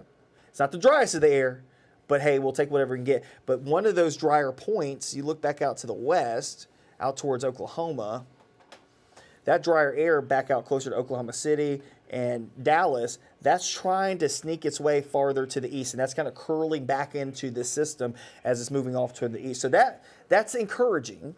I will say that's encouraging. That hopefully, as we said this morning, it would be more of a morning event, and the afternoon won't be as bad. Mm-hmm. But there's still going to be some issues of some afternoon stuff that could refire. Did you get the Yeah, I've got video? it. So Okay. we've got a Facebook post. If you have any flooding video, you're encouraged to send it in Safely.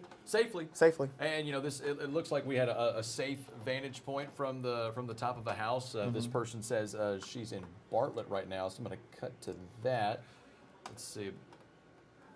And actually, our photojournalist Bo Bradley off today texts me a video of his Bartlett neighborhood, and it was coming down buckets out there. So I don't know exactly where that is in Bartlett, but she said it was in Davies Plantation. Davies Plantation. So eastern Bartlett. So like Davies Plantation would be as you're heading you're almost to Lakeland. You're almost to Lakeland out there. That makes more sense of kind of the look of the neighborhood. So yeah, Davies Plantation. What is that? No idea. Seeing flooding. That's Baltic North, just off Summer just Avenue. off the Summer.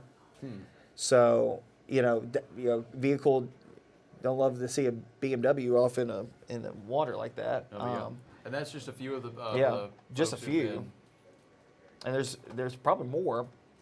Yeah, but not a lot of locations given, just photos. Yeah, okay. Well, pull that one up. Yeah, let's pull this one up. Yeah. This could be, your backyard. Angela Hoy's sending that one in, where the water's just come up super quick.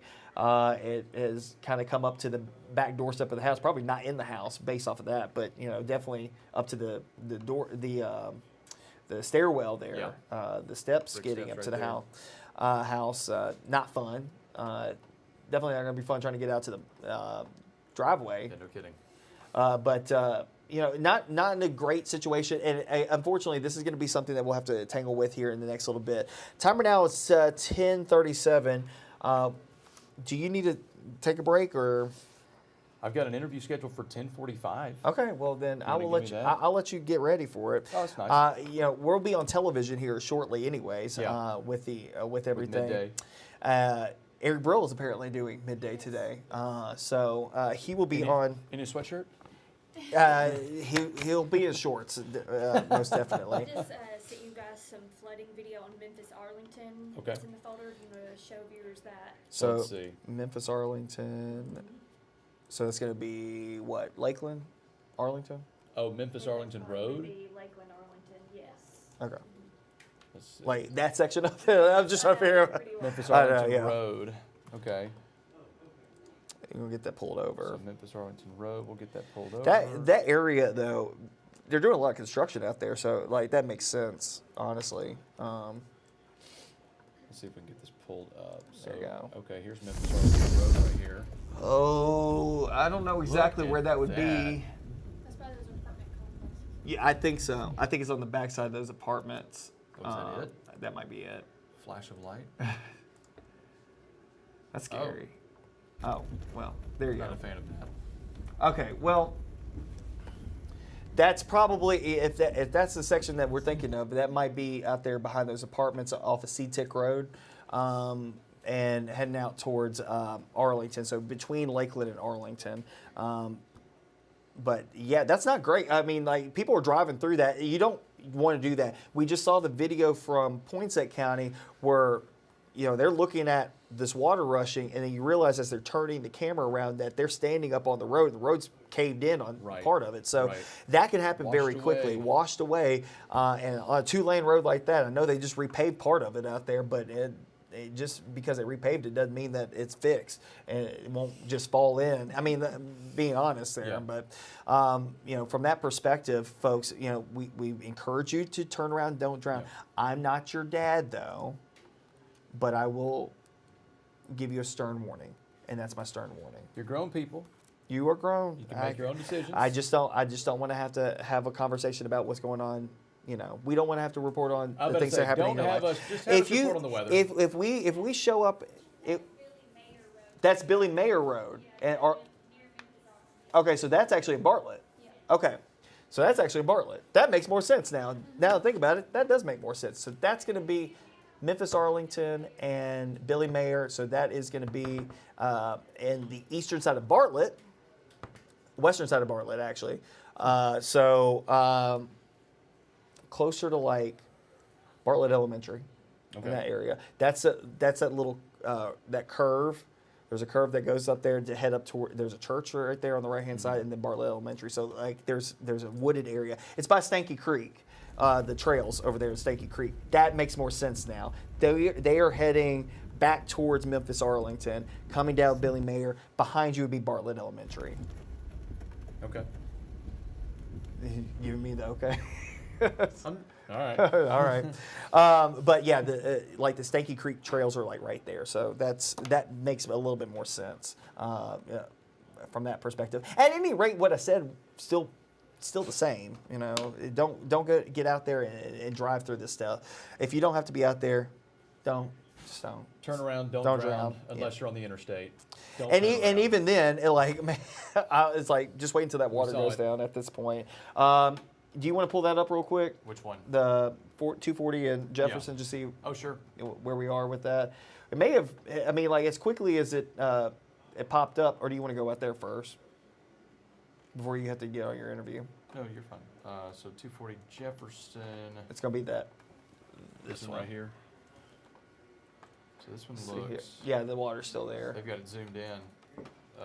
Fortunately for us, let's see if we can get a look Yeah, at this. Yeah, we just saw somebody drive through it. So, I mean, it's not There will super be deep. more. I get it. I understand, people get Gotta do what to you this gotta do. point, you got to do what you got to do. But at the same time, we don't encourage you to do that. You see the water lapping up there. I mean, this is pretty common occurrence, though. I'm not, not going to say that this is groundbreaking, but, this is pretty common occurrence in that area. All right. All Well, right. Patrick, if you're good, I'm Yeah, good. yeah. Thanks for coming on. Yeah, I helped you out for, I don't Yeah. know, like 3 hours? You or really 2 did. hours? Honestly, your encyclopedial knowledge of roadways and how to pinpoint where it is in our coverage area is astonishing. Me and Eric Brill have gone back and forth and try to figure out who's got the better knowledge of back roads in our area. I think that we still won't be able to match Childers, but of course Childers doesn't go outside 240, so I'm kidding. He does. But He does. we're here to track with you here this morning. Of course, Eric's going to have more updates over on the television side starting at 11 o'clock. Okay, perfect. Well, Patrick, thanks again for coming on. Yeah, no problem. Folks, we're going to go to a quick break. If you stay with us, we've got a pretty exciting interview about 50-year anniversary launch of a B.B. King album that's happening this weekend. Some folks coming on to talk to us at 10:45. And then, of course, you'll get to see our fine meteorological team on Action News 5 at midday. Is that how you pronounce meteorological? That's pretty close. That's pretty close. That's pretty good. Feel like I was saying periodically at times. Yeah. So. If you know, you If know. you know, you know. You going to Baton Rouge anytime soon? Not really. not waiting on the buses. If you know what I mean. So, those are clues for you on what. Or do you want to go to Bella Noche? Folks, we'll take a quick break. Stay with us, guys. More Action News 5 Digital Desk after the break.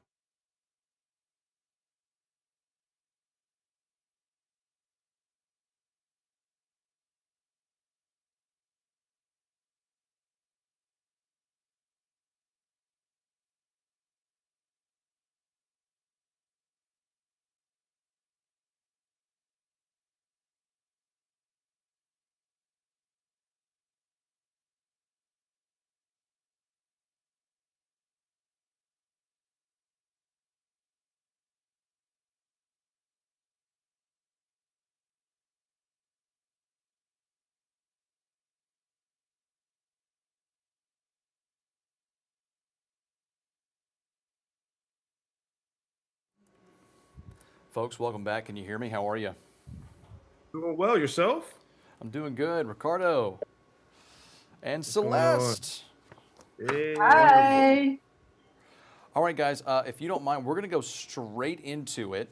Okay. We're finishing up our break right now, but we're going to come right out, talk about our event, and y'all are going to help us close out the show. We really appreciate your flexibility and staying with us. Yes, thank you for having us. I was about to say, we appreciate you having us. Let's be clear about that. Come on now. You don't have any more breaks. Okay. Jagger just said there's no more breaks. Okay, that's fine. Well, that's perfect because we got these fine people here to help us close out the show. All right. All right, guys. Celeste, real quick, your last name is pronounced Deborah? Yep. Or Deborah, perfect. Okay, here we go, guys. All right, guys, welcome back to the Action News 5 Digital Desk. Special thanks again to Patrick Ellis and the entire First Alert meteorological team for kind of walking us through that severe weather. We do have something to cap off the Action News 5 Digital Desk for Monday's show. I have with me two special guests. We have Celeste Debro and Ricardo Spicer to talk about a very special event coming up this weekend. It's happening Friday. It is a relaunch, if you will, the 50th anniversary of Lucille Speaks, a B.B. King album that, shockingly enough for me as a B.B. King fan, I was surprised at something you made me aware of, is that it's one of the more not underwhelming, but it's an album that isn't known about as much as some of his other works. And I even verified this before we came on, is that you go to streaming channels like Spotify, and there are portions of the album that aren't available to be streamed. And so I want to first get the lay of the land for Lucille Speaks and sort of the why behind this event and how we're sort of paying homage to, I mean, one of the greats, B.B. King. He's one of the reasons Memphis can claim this birthplace of America's music, the persona that we have here in our beautiful city. So first of all, Celeste, Ricardo, good morning. Give us a bit of a lay of the land for the event and then sort of the why behind it. Good morning. Good morning. I'm going to let Ricardo talk about the event and I'm going to talk about the why. There you go. So, I like it. First, the name of the album is actually Lucille Talks Back. It's the 50th anniversary of it. Again, to your point, the original album is not on digital streaming platforms, and that was part of the reason that we got involved with this and with this project. And then Celeste, I'll actually let you take it away in terms of the album, and we'll talk about the event. Yeah, so the album Lucille Talks Back came out in 1975, and one of our partners, Open on Sunday, who has a portion of Mr. King's catalog along with the estate, we just noticed that, it's not out on the DSPs, on the Spotify's and things like that. And we only found it on YouTube. And I was like, how cool would it be to recreate this with some legendary artists that we like to say kind of fall from the tree of BB, have been influenced by him by one way or another. And so that album includes Michelle Indigo-Cello, Avery Sunshine, Ann Nesby, Cam Anthony, Ink, Corey Henry, Memphis' own Eric Gales, and Doyle Braham. And so the album is actually coming out on Friday, June 26th. And we have our release party in Memphis on June 25th. We couldn't think of a better place to honor Mr. King and his legacy, but in the beautiful city of Memphis, Tennessee. Yeah. 100% agree. Yeah, go ahead, Ricardo. Don't let me cut you off. Go in. Oh, no, thank you. And of course, back to the event, it is taking place again June 25th at 7 p.m. at the New Daisy Theater right there on Beale Street. I mean, where would be a more appropriate place to have something so special to commemorate not only the album that's coming out on the 26th, but again, B.B. King's indelible mark that he's put on in terms of culture and, of course, the city of Memphis. We were really intentional about having Memphis be the epicenter of this release. With this event taking place on Thursday and leading up to it, we really wanted to make sure that we came into the market and showcase what Memphis has to highlight, because right now Memphis is having a great moment and getting a lot of light shine on the musical scene there. So perfect place to set this off and to bring in the community at large. We really want to give a big special shout out to Downtown Memphis Commission and WDIA down there. They have been extremely helpful in supporting this project and this event. They're our sponsors. And again, we couldn't do this without the support of the city of Memphis. Again, we have some great performances by local talent in Memphis that are really making waves, as well as some charitable organizations that are going to be contributing some amazing performances and proclamations as it pertains to the music scene and how we can help foster the next generation of musicians and creatives coming out of Memphis. I love it. Great shout them out. Now, Celeste, you mentioned some of the folks who are participating in sort of this relaunch of Lucille Talks Back. And so I kind of want to get into that journey. You came across this album, you had this idea, what would it be like to recreate something and really give it the attention it deserves. I mean, to say that a B.B. King album has portions of it that aren't available on a streaming platform, it sounds incomprehensible, to be honest. I mean, B.B. King, his stuff is decades of blues and heritage crafting music. And so I want to go into sort of the search for these collaborators in this album. What was that journey like? And I have to imagine all of them were in an instant, yes, I would love to participate in this. Talk about the creation of the track and the folks who participate in it and what that was like. Well, yeah, we started out and we had this long wish list of all of these artists that we really wanted to participate in this. And the album is only 8 tracks, so you can only fit so many people right onto the album.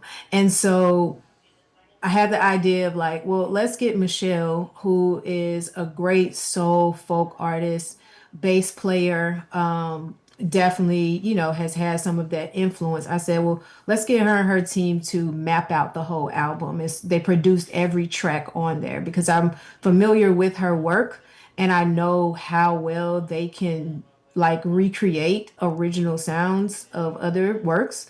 So she and her team really absolutely killed the sound bed of the album. And then we, reached out, and whoever was available, basically everybody said yes.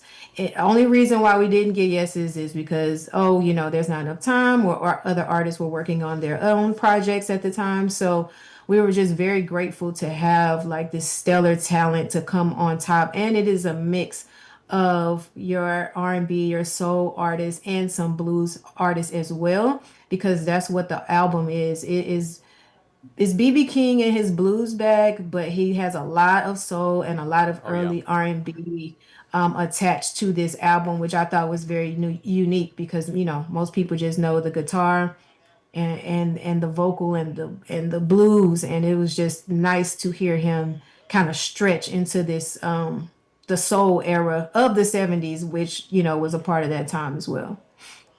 Got it. And so will this be a complete recreation, or will there be portions of like the original soundtrack? Like will we get to hear BB King? Because I think about like when Barry Manilow does something with Louis Armstrong after Louis Armstrong passes, or if Lisa Marie Presley does something with Elvis Presley. Will this be sort of the new, this R&B, this twist that we're adding to it, along with some of the original track? What kind of a mix and a relaunch are we looking at?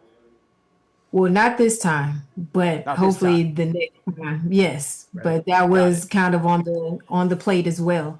But it will just be a total recreation. And like I said, Michelle and her team, they're kind of sticking close to the vest as possible. Of course, everybody's putting their spin on top of it. Ink, who is a up and coming country artist and a well established producer in the game, hers has a little bit more of a country twang on it, but it still keeps the vibe and the feel that Mr. King had on the first album. So it is a treat that But I mean, that's everyone the should beauty hear. of it, is that at the base of all of these different genres, country, R&B, the blues, it's all got these roots that stem from this part of our world in the teens, 20s, and 30s. And so when you put them all together, you kind of see it's like a commonly shared love language, if you will. So I think that itself, even though you think, a little bit of country twang, but it works. I'm excited to hear this album relaunch. Final question though, will Lucille be making an appearance? Do we know that for sure? Ricardo, was Well, I'll Lucille say it gonna like pop this. up? If you come over to New Daisy Theater at 7 p.m. on Thursday, you'll find out for yourself if Lucille will be in the house. For sure, the spirit is going to be there. The spirit of BB King and the spirit of Lucille will be in the house. But you have to come on over to the New Daisy at 7 p.m. on Thursday to find out if she'll be in the house So or I've not. got the logistics right in front of me. So June 25th, that is Thursday, folks, 7 o'clock at the New Daisy on Beale Street. You've described it as part party, part networking experience. The album itself will launch on Friday on your streaming platforms. And so very excited about this, guys. Final thoughts before we wrap this up. I mean, I guess there's a lot of excitement about it. How long actually? Like, I guess, we talked about getting this together. How long did this take? What is this the culmination of? And I imagine there's got to be some angst, but also some relief that we're finally here. We're finally at the finish line of this project, and you're just excited to get it rolled out so that folks can finally give this entire album a listen to. Yeah, the process has been about a year and a half about. It was an idea that we had in 2024. It's funny that I'm like, it's that late, but like early 2024. And the great thing about this experience is, while we're excited, we can't wait for everyone to hear this amazing album, but this is the beginning of the work.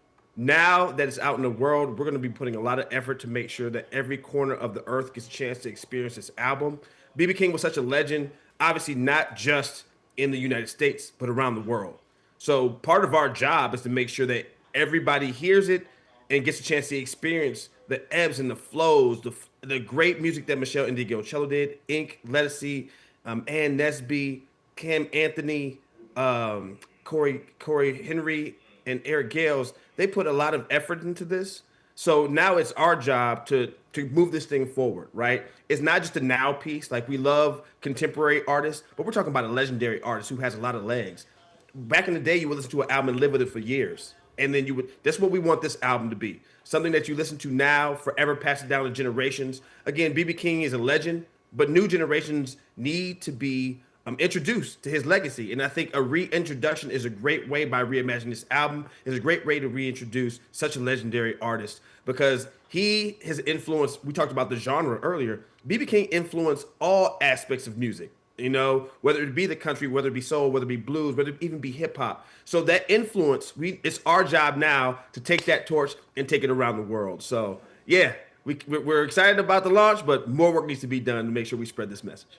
You ended it off perfectly. We need to wrap up now. Ricardo Spicer, Celeste Debro, thank you both for joining us to talk about your event. I'm glad you were able to help us cap off the show if we got after weather. Very excited for the event and looking forward to seeing it when it streams. Thank you, so Parker. much. Have a good one. Y'all too. All right, guys, that's going to cap us off for the Action News 5 Digital Desk. Stay with us because Action News 5 Midday is up next. Guys, thank y'all so much. Really appreciate it. Hey, thank you sincerely. I really appreciate you for taking the time out to spotlight this event and the album.